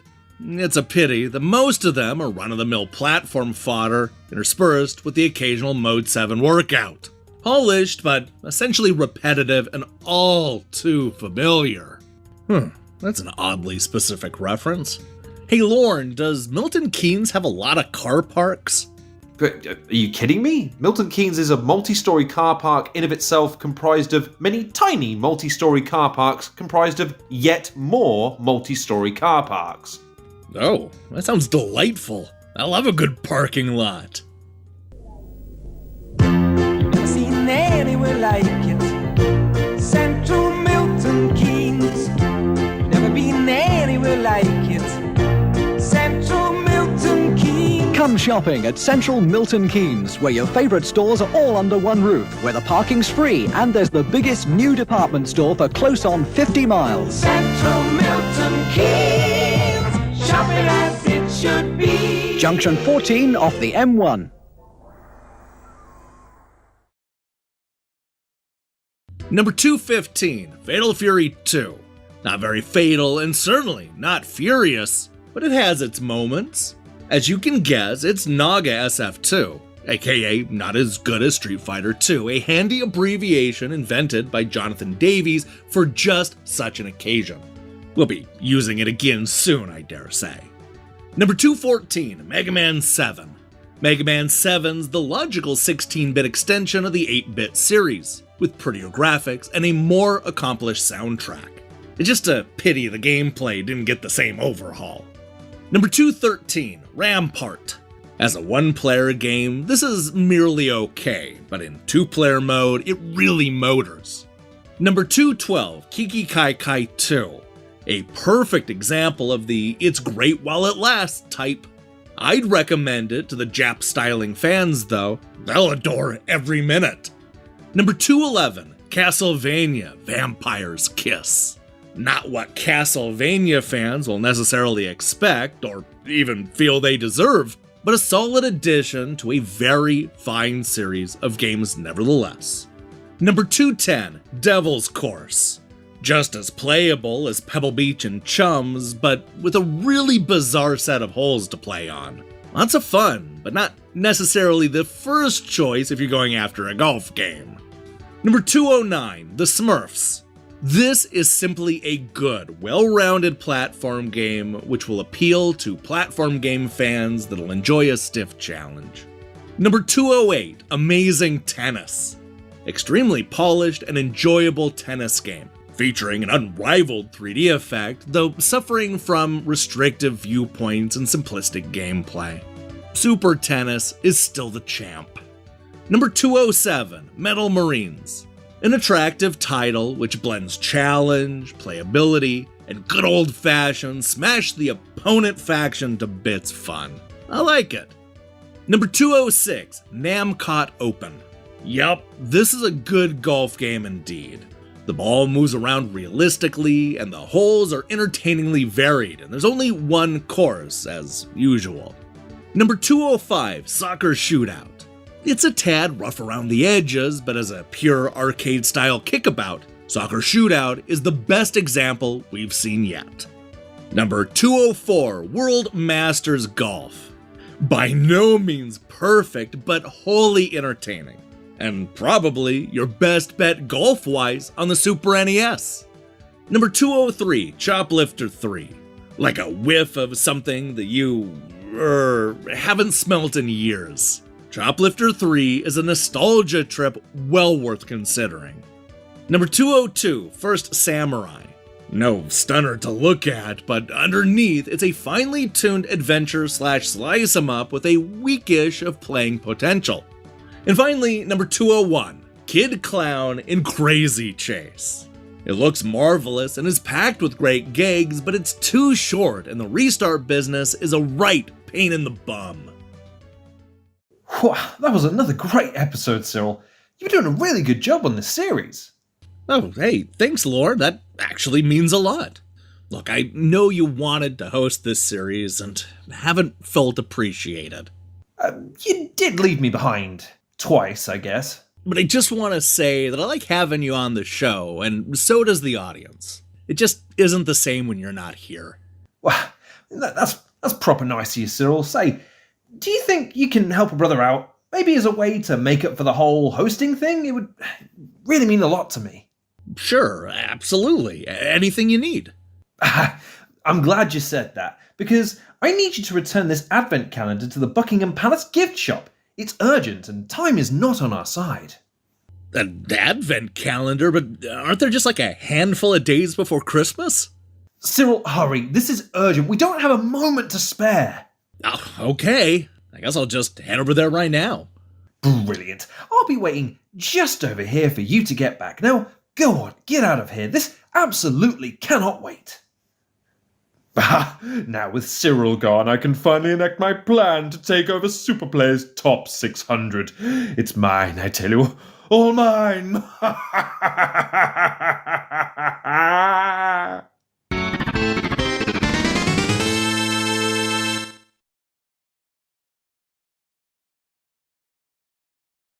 Kicking us off with number 200, Joe and Mac 2. A great little game which is playable, funny, and occasionally ingenious. But how much? Number 199, Adventures of Batman and Robin. A pretty uneven game in which all the disparate elements only occasionally come together to create something truly awesome. Fans of the series, though, will love the authentic atmosphere. Number 198, Ogre Battle. The sheer pleasure of kicking in a squad of paladins with a zombie dragon unit almost makes up for the game's lack of variation, so fantasy fans should definitely give it a look. The scheme do/thigh arrangement is purely optional, however. Number 197, Syndicate. Not the classic you'll find on other formats, but it's still a tidy little strategy shooter with a compulsive playability. Number 196, Battletoads in Battle Maniacs. Varied beat-em-up/shoot-em-up/platformer of assorted degrees of competence, but always funny and challenging. Needless to say, great with two. Number 195, Breath of Fire. Accessible but ultimately lightweight Final Fantasy style RPG with smarter graphics but less plot. Excellent, but you might have a bigger selection of RPGs very shortly. Number 194, World Heroes 2. World Heroes 2 has a definite Neo Geo fighting game feel, which is fine if you know what to expect. Street Fighter 2 stalwarts may not be immediately keen, but take time to learn its feel and you'll realise that there's more to life than Street Fighter 2. But not much. Number 193, Mega Man X2. Although just a slight upgrade to Mega Man X does not make a bad game, the potential of a special graphics chip to give the series a new lease on life hasn't been realised, a superior platformer and a good solid game, but unfortunately nothing new. Number 192, Super Turrican. A fast, smooth platform shoot-em-up, overflowing with smart graphics and sound. Despite some minor improvements, this ain't that different from Amiga Turrican games. It's slick and playable, but lacking in the major league thrills that we're now used to. Number 191, Demon's Crest. A very nearly wonderful game, with show-stopping graphics and a great bulging sack full of neat touches. If only Capcom could address those difficulty defects. Number 190, Pinball Fantasies. A good pinball game, but not half as neat as the one which we're all sure could have been written. The Super Nintendo deserves the best, and this could have been done with 4 extra meg, and that's still imaginary game. Number 189, Brain Lord. Not what you'd call the future of role-playing games, but fans of Soul Blazer won't be disappointed by this action-heavy scabbard wobbler from the NX stable. Number 188, Zoop. There can be no doubt that, yes, this is a puzzle game. Not an earth-shattering, Super Nintendo-stretching, terrifying, captivating, radical experience, just one to while away a dozen afternoons chasing a high score. Number 187, Megalomania. I must say I'm quite pleased with my test to find out whether or not you like war games, and I like this. It's got some great synthesized speech in it as well. Number 186, Mortal Kombat! Really smart looking and as close to the arcade original as one could hope for, bar the loss of blood. But was Mortal Kombat really that great a game in the first place? Number 185, Disney's Aladdin. Great to look at, very involving, and jam-packed with laughs. Just like the film, in fact. But in no time at all, it's all over. And, that's it. It depends what you're after, really. A short, intense burst of gaming heaven, or something you're still going to be playing a week later. Number 184, Secret of Evermore. Placed in the glare of the best of Square's Japanese games, Evermore withers, wilts, and goes a bit manky at the edges. A lot of effort has gone into its production, though, and it's certainly a welcome UK release. Number 183, Out of This World. If you fancy a change from the usual platform game experience, this is certainly a good bet. But if what you really want from your £45 is bags of gameplay and a lasting challenge, and why shouldn't you, you're probably better off shopping elsewhere. Number 182, Breath of Fire 2. Don't misunderstand the score. This game has undeniable flaws, enough to put off the novices and the action fans, so I can't recommend it unreservedly. But if you're a hardcore pointy hat like me, then Breath of Fire 2 is an essential purchase. Number 181, Super Mario RPG. A short, cute, and extremely simplistic introduction to role-playing by Nintendo's most famous character. Buy the translation for a younger relative and look over their shoulder to see the wacky bits. Number 180, Dragon's Lair. If you don't mind the dissimilarities with Dragon's Lair proper, the sadistic, and there's no other word for it, difficulty level and the teeth marks that are more than likely going to appear on your joypad as a result, this polished and wonderfully playable platform game can be highly recommended. And it's British too! Number 179, Judge Dredd. doesn't even try to do justice to the license, but thankfully, it still manages to deliver a bucket load of classically powerful platform action. Oh, and it's one of the hardest games of this sort I've played. Number 178, Dracula Kid. There's Japanese text, but not enough to prevent some serious enjoyment in this imaginative and ultra-cute adventure. Hunt it down! Number 177, Addams Family. This one's really hard, but really imaginative and lots of fun. Number 176, Human Grand Prix. A really smart Formula 1 game with the huge advantage of a 2-player mode. It's a shame about the controls though, they'll drive you... Number 175, The Lion King. A very high quality platform game with little in the way of innovation. Everybody who loves platformers, great graphics and The Lion King start queuing over there. Everybody who wants something new to play on their Super Nintendo, follow me. Number 174, Smash Ball. A simple game with ever so cute graphics which really gets to you after a while. Very addictive and great fun in 1 and especially 2-player mode. A surprise gem, Smash Ball. Number 173, Spike McFang. Packed with everything that's good about Japanese game design. This represents a good buy for Zelda/Soul Blazer fans everywhere. You know, that kind of game looks familiar. Wait, isn't that number 178 Kid Dracula? Perhaps this is a good time to check in with Cyril and see if he caught this mistake. Cyril, are you there? Oh, hi Lauren. I'm just standing here in this big long line. Q. What? So, Cyril, I don't suppose you noticed that you listed both Kid Dracula and Spike McFang in this Super Play list? You mean in the next episode? That's right, didn't you see that these are the same games with the exact same score?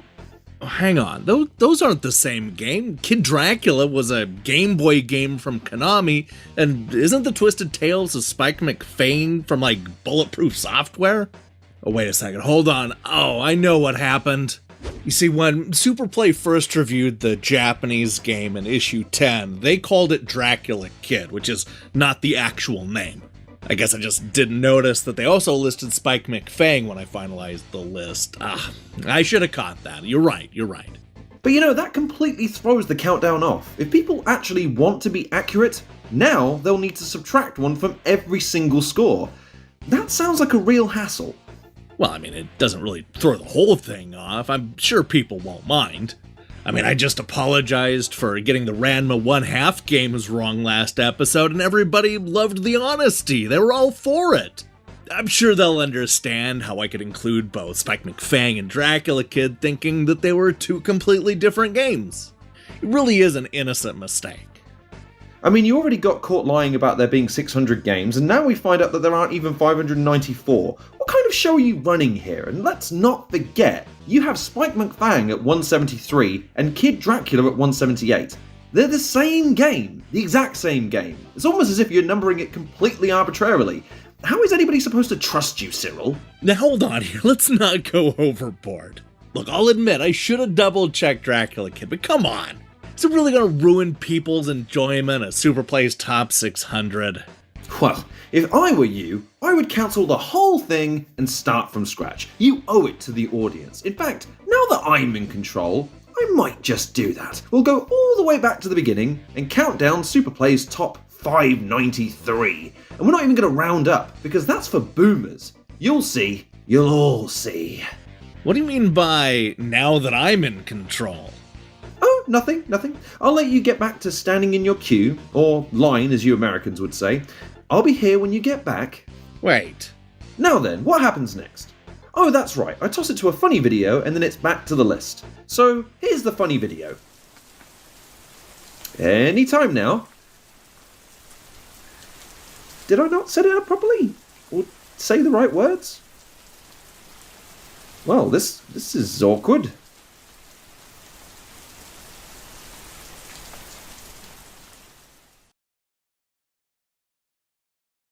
Number 172, Pebble Beach Golf. Although this is the only golf game officially available in the UK at the moment, it's not a bad choice and is lots of fun, even if you don't like real-life golf. Number 171, Super Swiv. One of the top, 8 scrolling shoot-em-ups on the Super Nintendo. Very slick, but strangely not as exciting as it could have been. Number 170, Sorayuke Ebisumaru Karakuri, Mero Keita Goman no Nazo.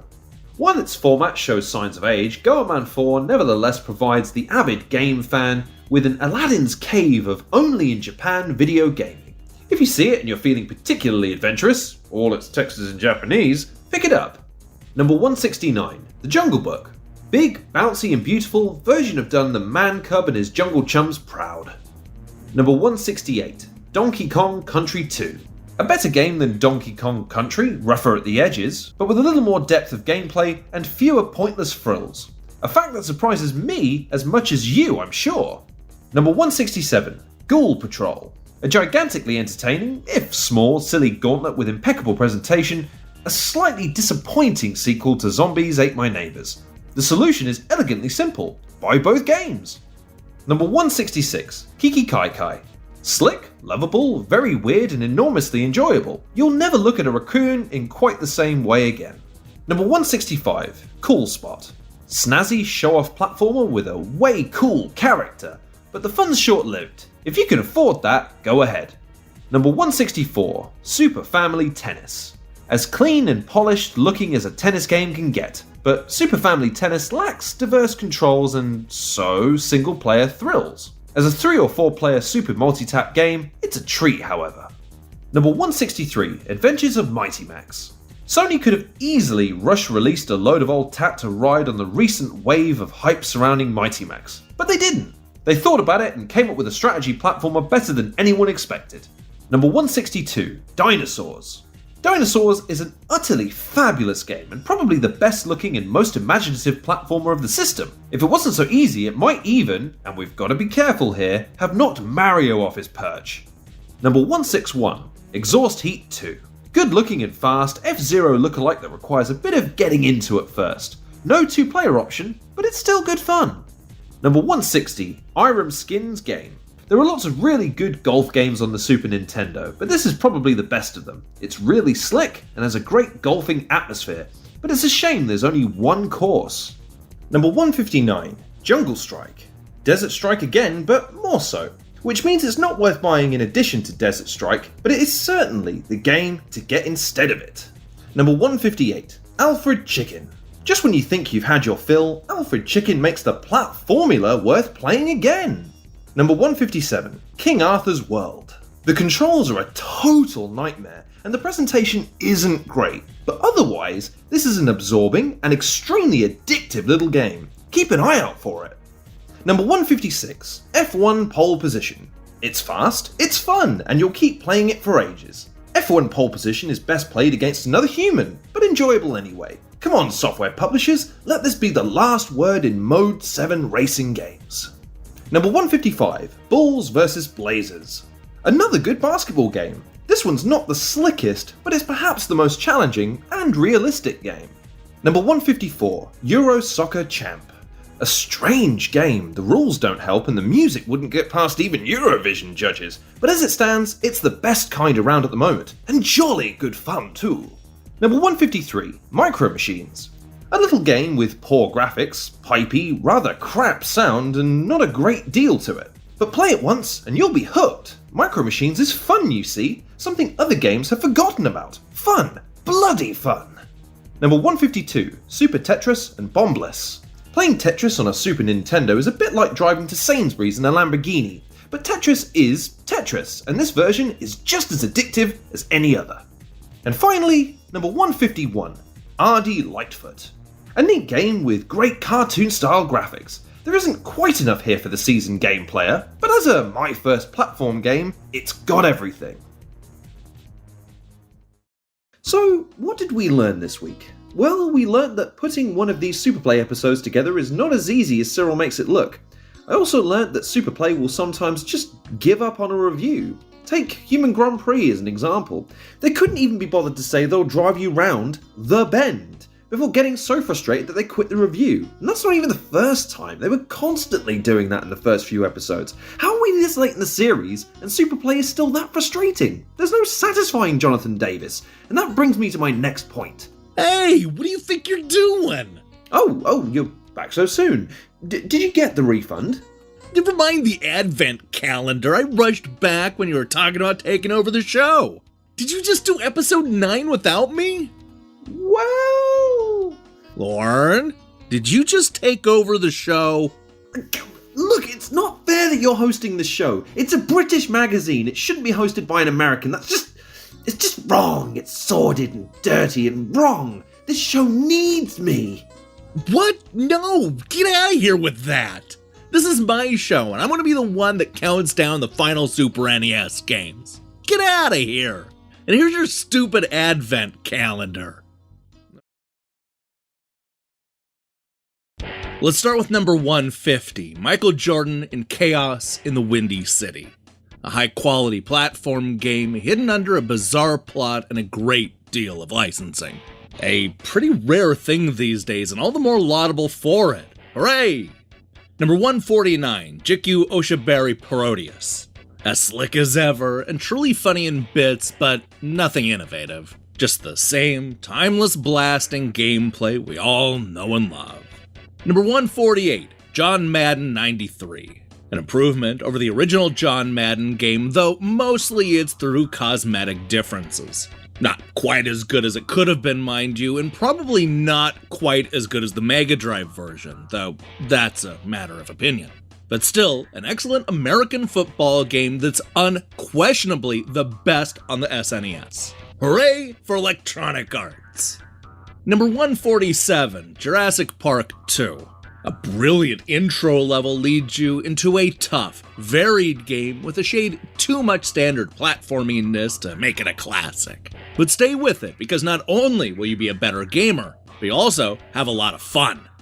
Number 146, R-Type 3.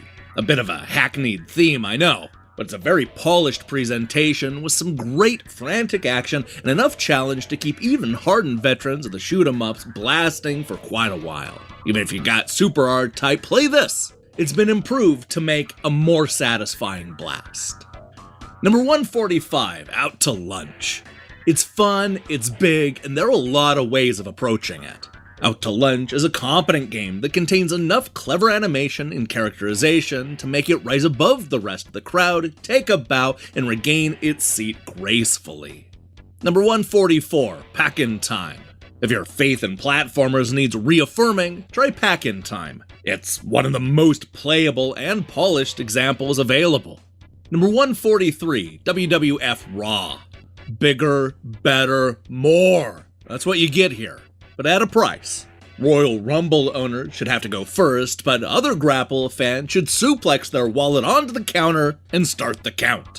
Number 142, Super Dunk Shot. Technically accomplished and really playable with it. What more could you possibly want from a basketball game? Number 141, Soccer Kid. Okay, it seems to be a platform game with an annoying ball to control. But give it a bit of time and you'll see that it's actually jolly great and deserves to get some serious slot time in your Super NES. Number 140, Hebarike's Papoon. A great game with smashing Japanese samples and classic 8-player tournament mode. But it's partially eclipsed by Super Puyo Puyo, which remains that tiny bit more playable. Number 139, Super Putty. Not entirely compulsive, despite its weirdness, but Putty remains slick, humorous, and puts much of the competition to shame.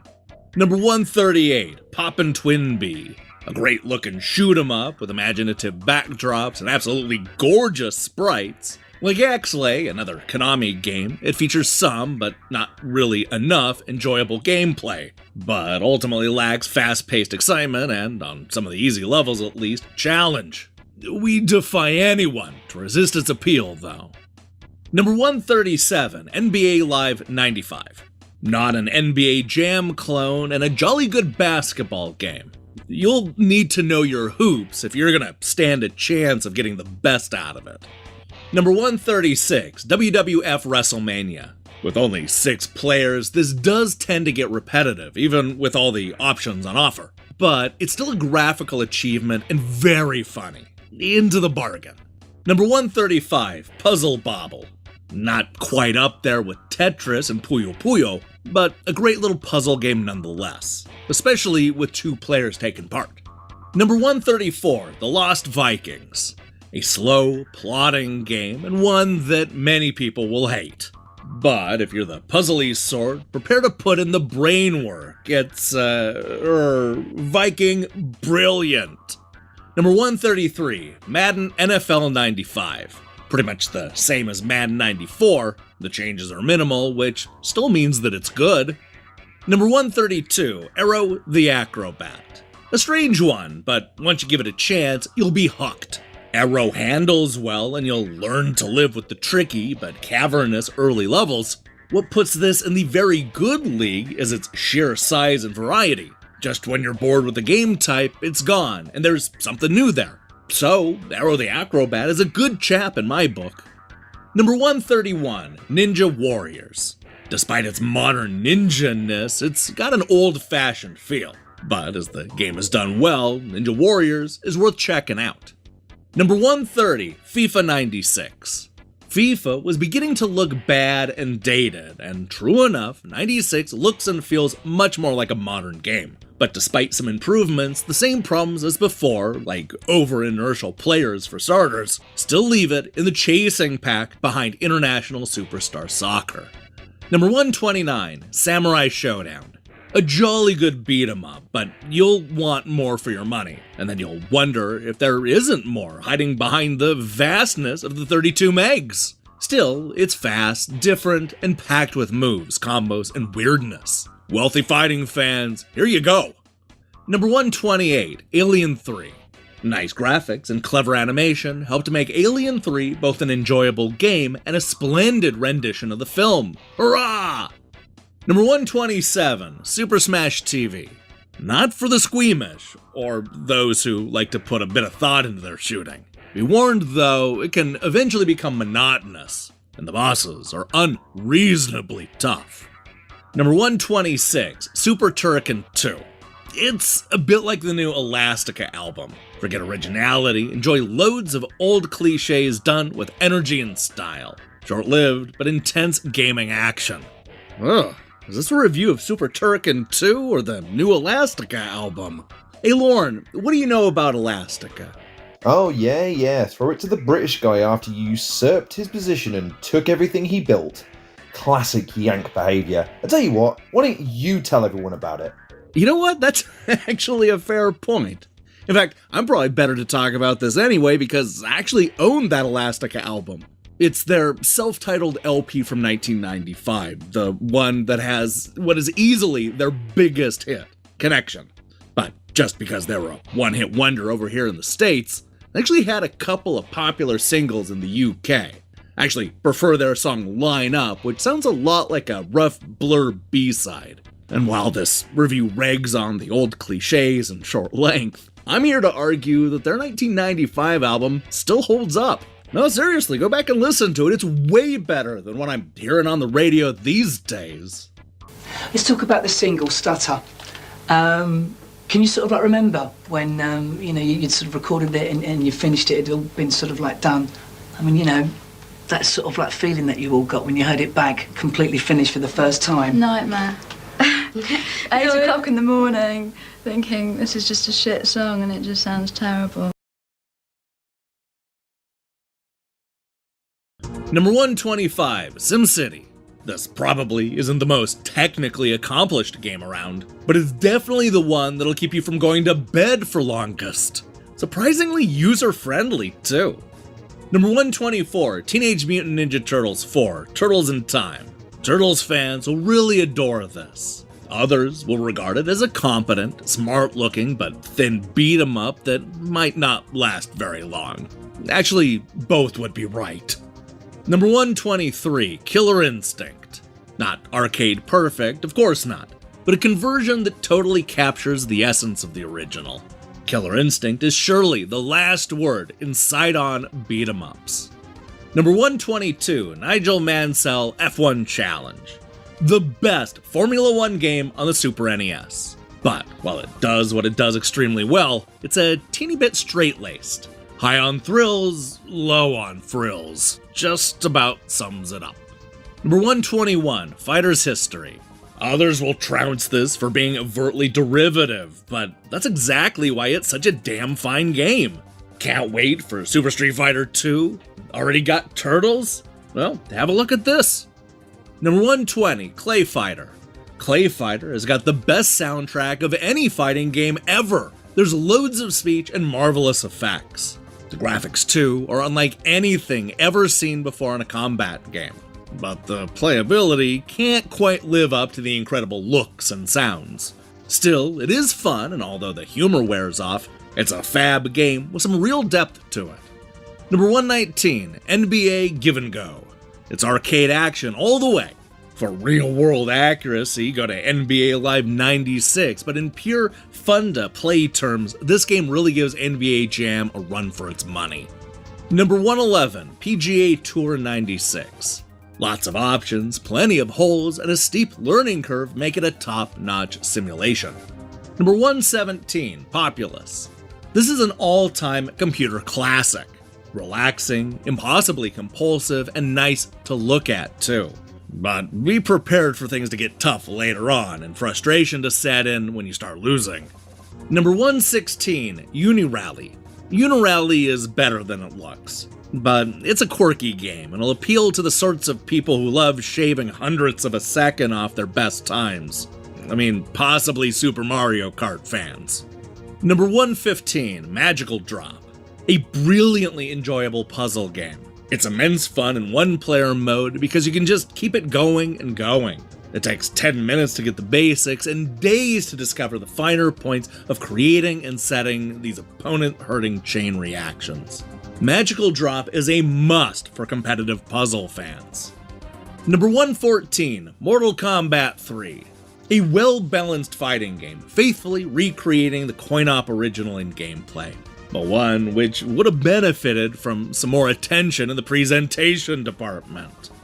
Number 113, Madden NFL 94.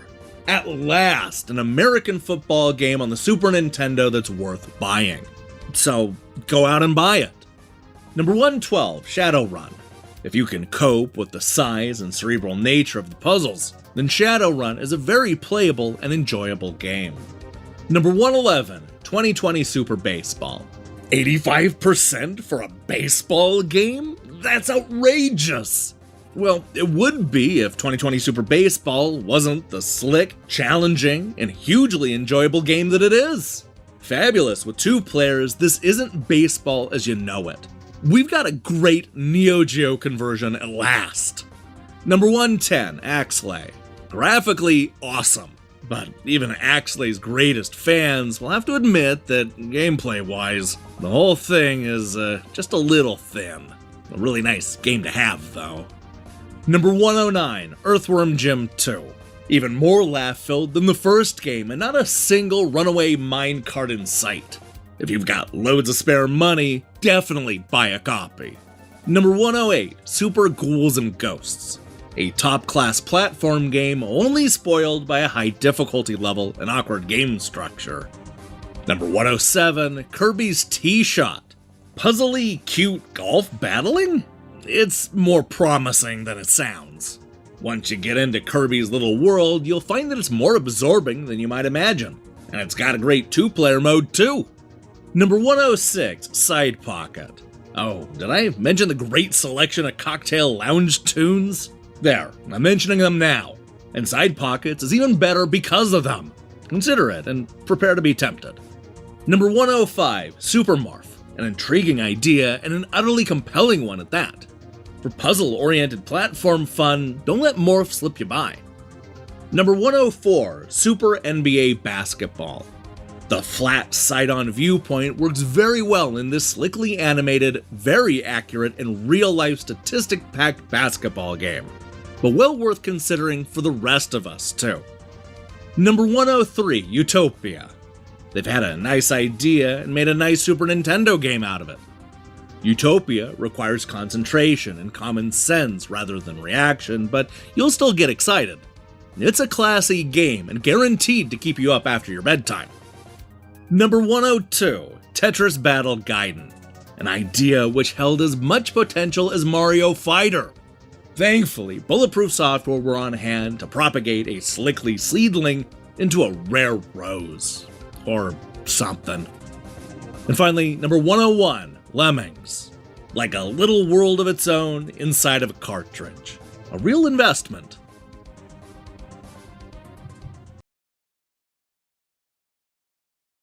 We're gonna kick things off with number 100, Super Parodius. A very funny, imaginative, and ridiculously good fun shoot-'em-up. But then Super Parodius gets most of its marks for being funny, imaginative, and ridiculously good fun, rather than having much lastability. Number 99, Mr. Nuts. Platform gaming at its most pleasurable. Step aside, Tuffy. Mr. Nuts is the new king of the treetops. Hail, Mr. Nuts, hail! Number 98, Final Fight. A star beat-em-up, though that 2-player option would help a lot. Number 97, F-Zero. Fast, furious, frantic fun. And if not quite up there with Super Mario Kart, great all the same. Buy it. Number 96, NHPL Hockey. An excellent, fast and furious ice hockey sim, only let down by the slightly jerky graphics and the fact that the actual game of ice hockey seems fairly tactic-free. One of EA's best, though, and brilliant with 2 players. Number 95, Macross. It's a shoot-'em-up, it's got anime robots in it, it's well-paced, it's got lots of variety, it plays just perfectly, it's everything a Super Nintendo game should be. 3 cheers for our chums in Japan. Number 94, Boxing Legends of the Ring. A fab boxing game that's easier to pick up than most beat-em-ups, but has enough variation to outlast them all. Really bruising graphics and vicious sound put it in a different league than other fighting games. A great change from tired Street Fighter II ripoffs. Number 93, Populous 2. The game is definitely better than before, but it's one to play in the dark watches of the night. It's not action all the way. Number 92, Super Drop Zone. Oh, the hopelessly lovable, blood-buzzingly furious attraction defender in a level structure. That's 10 per planet, 6 planets to beat. But oh, those cruelly appended flaws. Number 91, Super Aleste. Lovely looking and gorgeous sounding shoot-'em-up that really shows everyone that lots of sprites and no slowdown can be done. The only weak points are the game life, it's too easy, and an over-reliance on admittedly excellent weapons. This is still the current benchmark game. Number 90, Batman Returns. Konami has consolidated their position at the forefront of Super Nintendo development once again, producing both an excellent film conversion and a brilliant beat-em-up. Number 89, Clay Fighter 2. There are a wider range of characters and a decent amount of moves in the sequel. The sounds are smart too, but the jokes worn just a little thin the second time around. The gameplay's improved, but not enough to make it rank alongside the big 2. It's great fun, but feels a little lost. Number 88, Sunset Riders. Contra in Stetsons. It's a faithful conversion of a classic arcade game. And it's a damn good blast in its own right. Go get her, partner. Sorry. Number 87, Wild Guns. It's an arcade-style game with no pretensions to be anything else. This target-led blaster has it over Lethal Enforcers. You don't get a gun, you can't even use a mouse, but it's still great. Number 86, Mickey Mania. From a technical and graphical point of view, this is one of the strongest Super Nintendo titles yet produced. And it plays almost as well as it looks, too. A great platform game, yes. Number 85, NBA Jam. NBA Jam Fever should sweep the nation if there's any justice. It's got slick gameplay, great visuals, and a hyper-addictive 4-player mode. Simple, yet compelling. Fun! Number 84, Xandra's Big Adventure. A wonderfully versatile and highly unusual game that, as a slightly bizarre trip into Japanese eccentricity and mysticism, it's hard to beat. Despite some infuriating sections, this is highly recommended, especially to hardcore game players. One thing is for certain, no one will finish this in a hurry. Number 83, Dragon. A different sort of fighting game, and tough enough to last. Dragon is certainly one to consider next time you get itchy fists. Number 82, Dungeon Master. A hugely interactive RPG by current Super Nintendo standards. but complicated and fiddly enough to put off many casual gamers completely. Despite being slower than the original, this is still, yes, you guessed it, a classic game. Even after all these years. Number 81, Civilization. Proof that appearance really can be deceptive. A totally absorbing but very complicated game. Prepare to say goodbye to your social life for many months. Number 80, Front Mission. Not for everybody, agreed, but Front Mission is the most playable war game ever to grace the Super Nintendo. It's also the finest game of the year to date. Number 79, Jim Connor's Pro Tennis Tour. A really great tennis game that simply begs to be played, especially with 4 players. Plenty of options, too. However, it does demand that you spend loads of time learning those controls. Number 78, Lemmings 2. A great Amiga game makes a great Super Nintendo game, too. Those with low frustration thresholds may need to approach it with caution, though. Number 77, Micro Machines 2. Not a game for the faint-hearted, perhaps, but a veritable laugh riot in multiplayer mode. Number 76, Septentrion.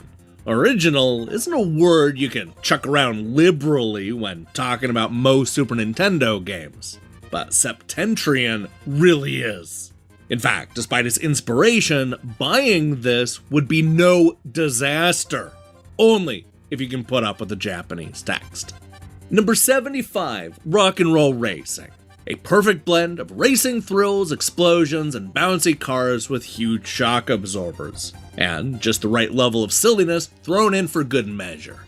Since it's challenging in both 1 and 2 player mode, I'd say this one's a must for your collection. Whoa, Cyril, wait. Oh, hey Lorne. Look, I don't mean to interrupt, but didn't Superplay say that Biker Mice from Mars was better than Rock and Roll Racing? Yep, that's right. They said that in a matchup between Biker Mice and Rock and Roll Racing that the Martians were definitely the best. And that game came in at 318, right? Yeah, that's right. It earned a 71% if I remember correctly. And Rock and Roll Racing got an 88%. Okay, I see where you're going with this. You know, I was actually going to ask you about this because I just figured that best meant something different over in the UK than it does over here in the US. Nope, I think it means the exact same thing. Here's an example. Superplay's Top 600 was definitely at its best when I was hosting. You're still on that, I see. Oh, I'm going to have my revenge, old man. You'll see. You'll all see.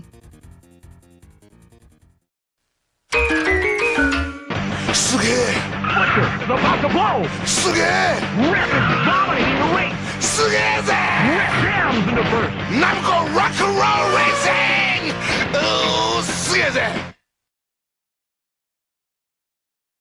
Number 74, Illusion of Gaia. Yes! Another action role-playing game worthy of some attention. It isn't the longest or most challenging title around, but it is utterly engaging, wonderfully playable, and rewarding in a way only these games can be. Number 73, Mega Man X. It's really just a 16-bit upgrade of the old NES game, though that's hardly a criticism. Smart graphics, neat idea, but it just falls short of being a classic. Number 72, Earthbound. An RPG that's very much more than the sum of its parts. If you've got the patience to suffer its crude elements, then prepare to be boggled. There's simply nothing like it on the Super Nintendo. Number 71, NFL Quarterback Club 96. Boasting more depth than Madden, and now significantly improved both on the field and presentation-wise, NFL Quarterback Club 96 must be worth serious consideration. Number 70, Putty Squad. Absolutely charming, with enough nice touches to fill 10 ordinary games. And it's miles better than Super Putty. Number 69, Striker. At last, the Super Nintendo has a decent football game, though this still isn't quite the match for sensible soccer on the Amiga. Number 68, NBA Showdown. It's faster than Madden and can get nearly as violent as Smash TV. And no matter how many times you slam dunk the ball and the crowd roars, you still feel good. For once, this is a sports sim that's great even if you don't like the actual sports. Although the league options means that rabid basketball fans will get their money's worth. Number 67, Soldiers of Fortune. Adrenaline, challenge, style, big guns. The 4 hallmarks of a quality game in my book. The bitmap bros come up trumps again. Number 66, Kirby Superstar. Pretty much everything you'd expect Kirby on the Super Nintendo to be. Slick, colorful, and addictive with a difficulty curve that's just on the wrong side of easy. Ignore his distinct lack of street cred and just enjoy another platform masterpiece, the like of which you won't find on any other platform, 16 or 32-bit. Number 65, NHL Hockey 94. If you've ever fancied a shot at ice hockey, well, now's your chance. This is the most playable and entertaining example out there. Number 64, FIFA International Soccer. A cracking conversion from the Mega Drive, plus some extra bits thrown in. Fantastic with a few friends, and a genuine contender. Number 63, Jurassic Park. The months of frenzied programming have paid off. Jurassic Park is just as ace as the film, which is high praise indeed. Number 62, Prince of Persia. Prince of Persia is a classic game, and the Super Nintendo version has been changed and improved from the original so much that it could be mistaken as a sequel. Don't miss it. Number 61, Mickey's Magical Quest. Gorgeous graphics, lovely sprites, bags of character, and far too easy. But I still love it to bits. Once again, pure quality from Capcom. Make no mistake about it. Number 60, Super Star Wars. Lots of levels, brilliant graphics, incredible music, and well-paced difficulty curve make this most accurate of film conversions one of the best. It's bugged by slowdowns on occasion, but not enough to spoil it. Number 59, Tiny Toon Adventures. An absolutely gorgeous-looking, fabulously presented cartoon platform game, with bags of imagination and enough tricky bits to keep you coming back for more. Superb! Number 58, Super Bomberman 3. A great game with a couple of excellent new multiplayer features that, nevertheless, remains overshadowed by the original. But I mean, we're dealing in the finer points here. Number 57, Cannon Fodder. It's a brilliant game, is Cannon Fodder, but there's too much trickiness and luck involved to give it that extra percent that games crave. Number 56, Soul Blazer. Quintet, the creators of ActRaiser, have produced an extremely polished game here, with great graphics, decent puzzles, and a zany plot. If you can tolerate some laughable translations in this American version, it's good fun. Number 55, Zombies Ate My Neighbors. If you liked the incredibly strange creatures who stopped living and became mixed up zombies, director Ray Dennis Steckler, 1964, then you will appreciate this game. Even if you don't, you'll still find that it's an innovative shoot-'em-up with lasting appeal. Number 54, Sparkster. Games like this are fast becoming rarities. It has the style, imagination, surprises, and, of course, that vital helping of Konami's special ingredient X, a cracking game.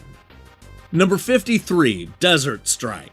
A truly fabulous game with, prejudice notwithstanding, should be just as popular on the Super Nintendo as it was on the Mega Drive. It really hits the nail on the head and shows that Electronic Arts can do it on the Super Nintendo after all. Number 52, Addams Family, Pugsley's Scavenger Hunt. Brilliant graphics, great sound, lots of inventive bits, and a nicely pitched difficulty add up to one of Ocean's best ever. And finally, number 51, Chrono Trigger. You can't have a go of Chrono Trigger for falling slightly short of Final Fantasy standards. This is still a top quality Square game. A paperback adventure of Final Fantasy's hardcover epic. Slightly more lightweight in nearly every department, it's still an essential purchase for RPG fans.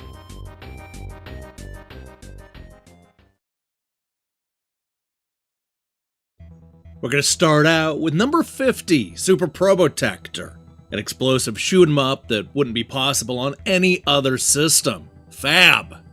Number 49, ActRaiser, an extraordinary blend of playstyles that proves against the odds to be extremely addictive and hugely impressive. It's a pity the bosses aren't tougher, however, as in the Japanese version. Otherwise, outstanding. Number 48, NHL 96. Every year, it keeps getting better. Whether there are enough improvements to warrant previous purchasers shelling out again is debatable. But for the rest of us, this is a top sports sim.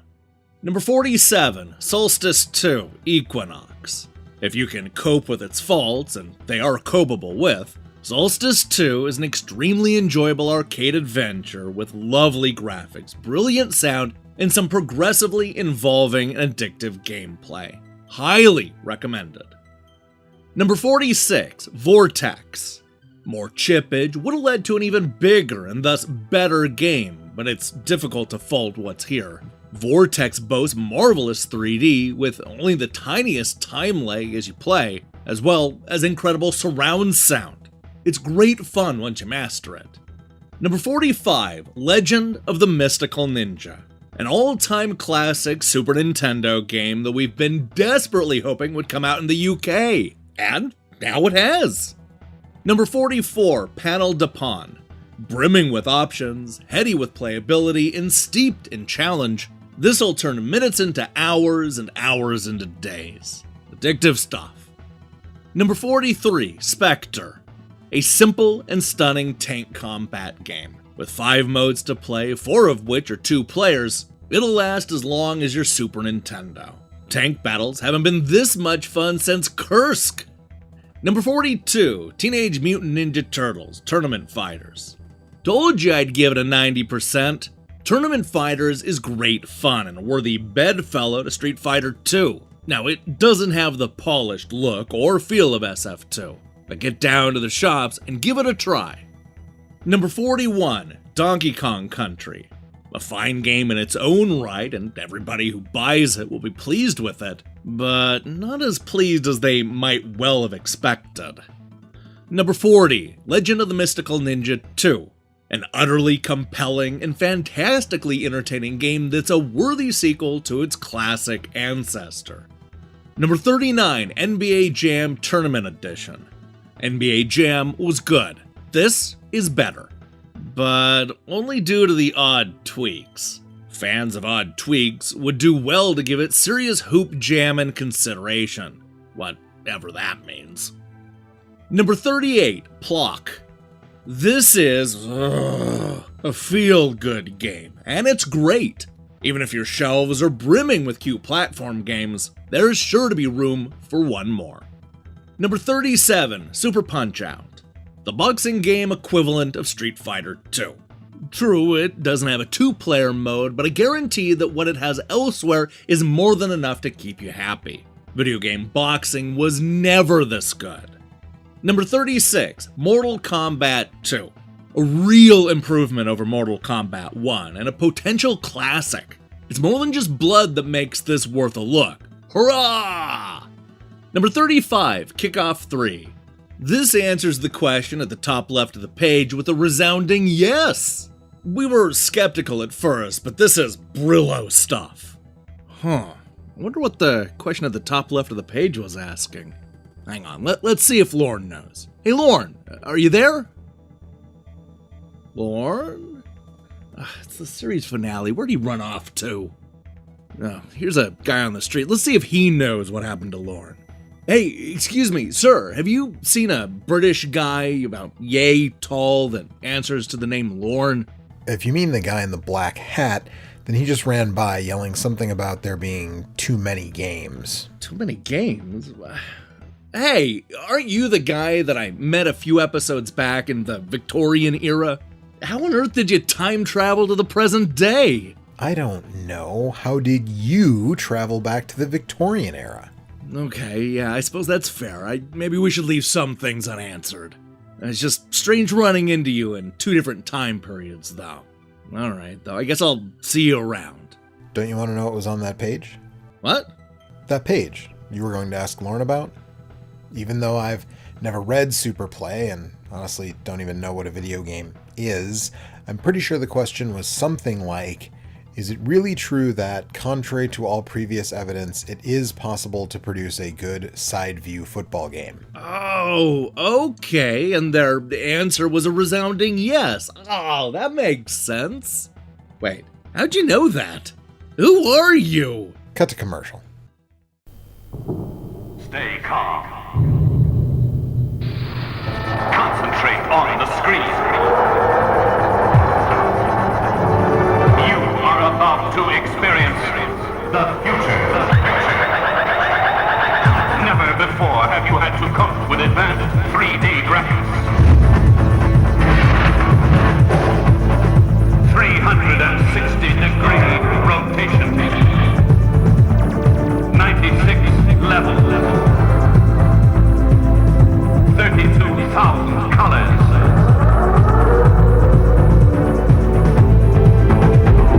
Even more enemies.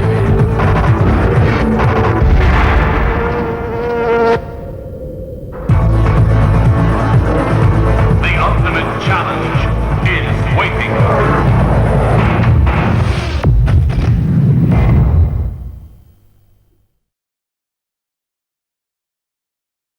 Number 34, Sensible Soccer.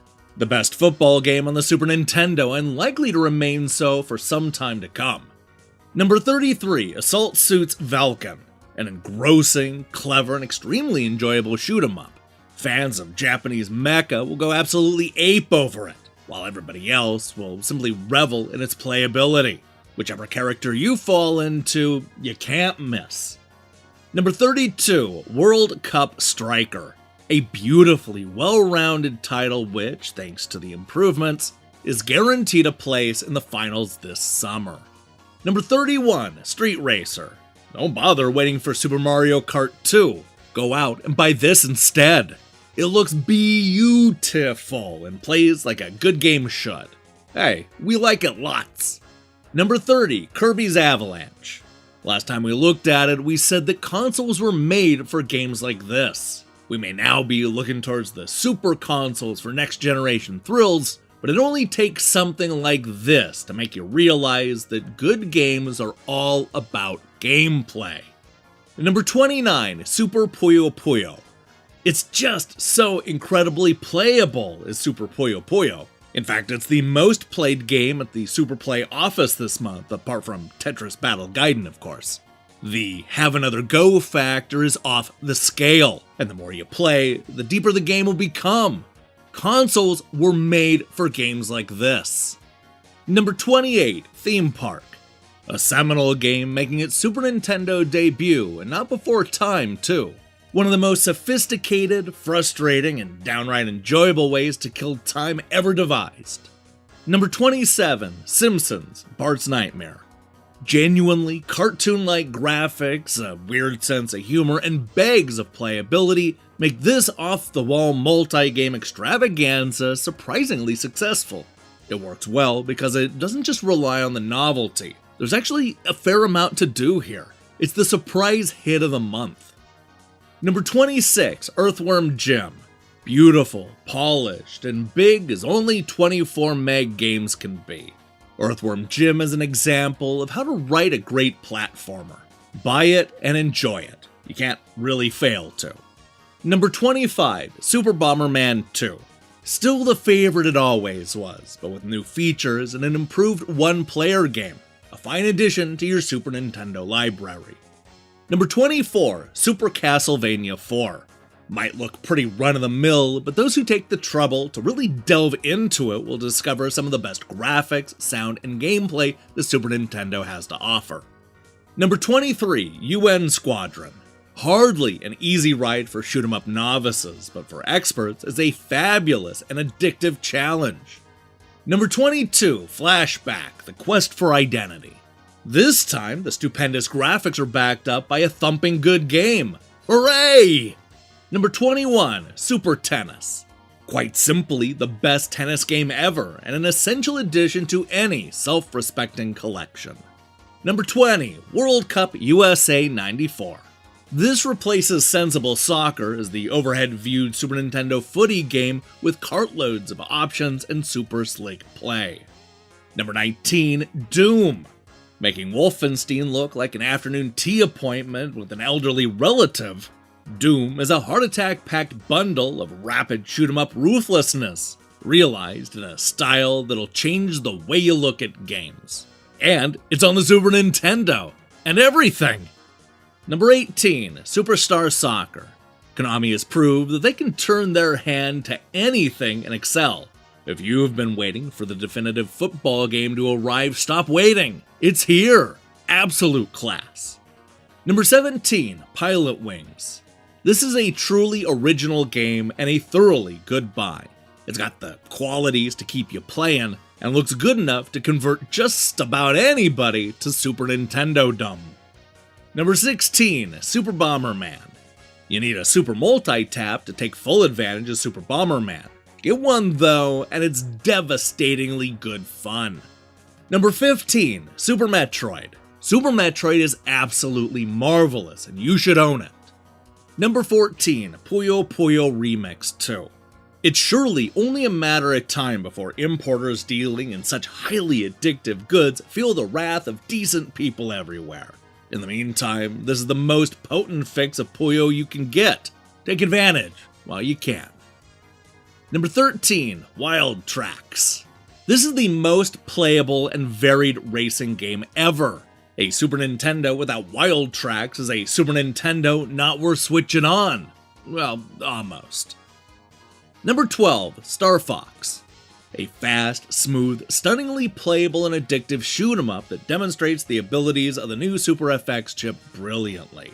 Fabulous graphics and sound, and well-paced playability all adds up to a real winner. Game of the year. Number 11, Super Mario Kart. Everything we could have hoped for and more. In fact, this is the sort of thing the Super Nintendo is all about. Sheer perfection. Make sure you find yourself a decent opponent, though. Number 10, The Legend of Zelda: A Link to the Past. A Nintendo program game never tries to be anything more than fun, and Zelda 3 has bags of it. Beautifully designed and perfected the way only Nintendo seems to know how. This is a must-buy, especially at the reasonable price of £40. Nice packaging, too. Number 9, International Superstar Soccer Deluxe. Deluxe is just that. Every feature of the game has been improved radically, and the combination of fluent but technical play and tactical depth makes it unbeatable. Number 8, Secret of Mana. What can I say? This is sob, a beautiful game. I can't think of a better way to spend Christmas, so make sure that Santa slips a cart into your stocking. Number 7, Street Fighter 2. Shop around for Street Fighter 2. It may become one of the world's biggest selling games, but the UK price of £65 is madness when importers are selling the US and Japanese versions for around £45. Basically, this game is fab. Number 6, Super Mario World. An amazingly deep and playable platform game, and a credit to Nintendo. Unmissable. Number 5, Yoshi's Island: Super Mario World 2. As the best game since Super Metroid, Yoshi's Island is a testament of Nintendo's untouchable design skills.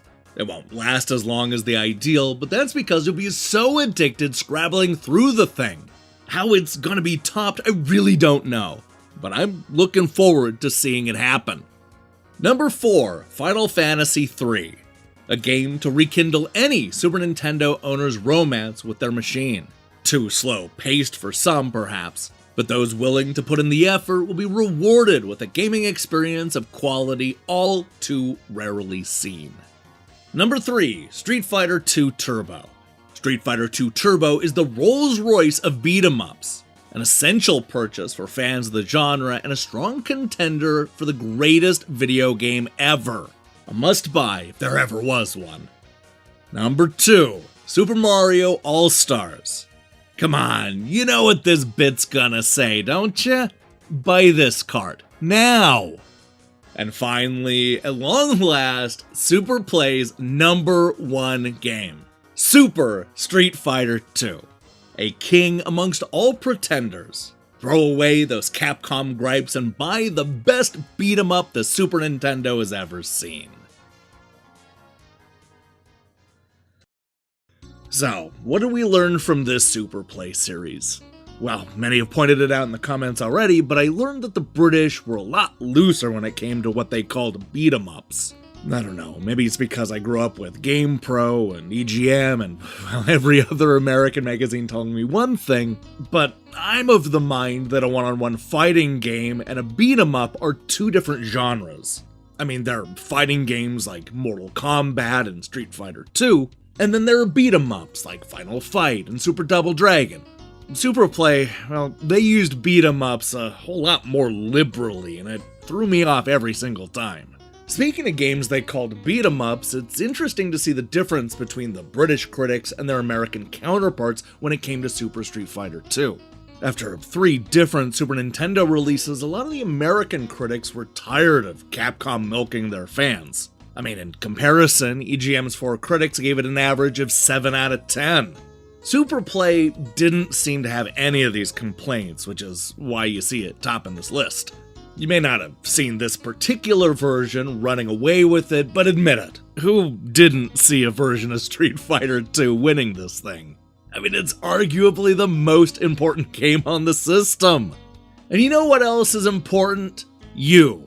That's right, you're important. Without you watching this series, I wouldn't have been able to make it. I loved reading the comments from episode to episode, especially when people were flipping out about some of Super Play's more dubious decisions. This is one of those projects I've been wanting to do for a while now, so you have no idea how excited I am to finally have completed it.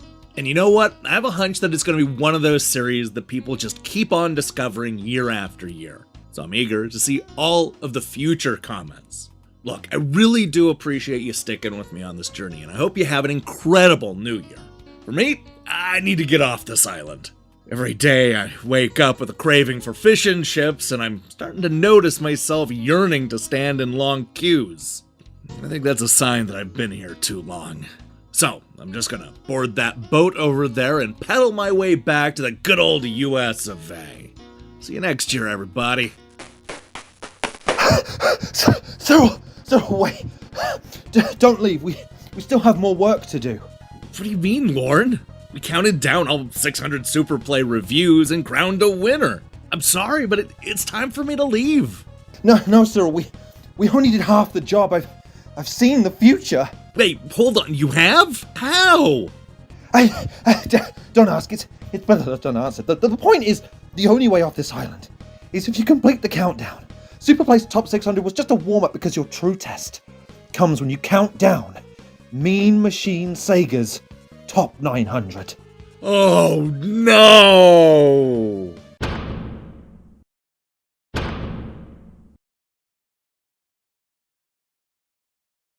Hey, thanks for watching me count down the top 600 Super NES games of all time, according to Super Play. We had so much fun putting this together a few years ago that we're going to be doing it again. In the upcoming weeks, we're going to start counting down Sega Power's top 200 Master System games of all time. It's going to be epic. Now, here's the question I have for you. What's your favorite Super NES game? And don't you dare tell me that you can't think of any, because I just listed 600 of them. Let me see your pick in the comments below. While you wait for me to post the first Superpower episode, do me a favor and click that subscribe button and support what we're doing here. Until then.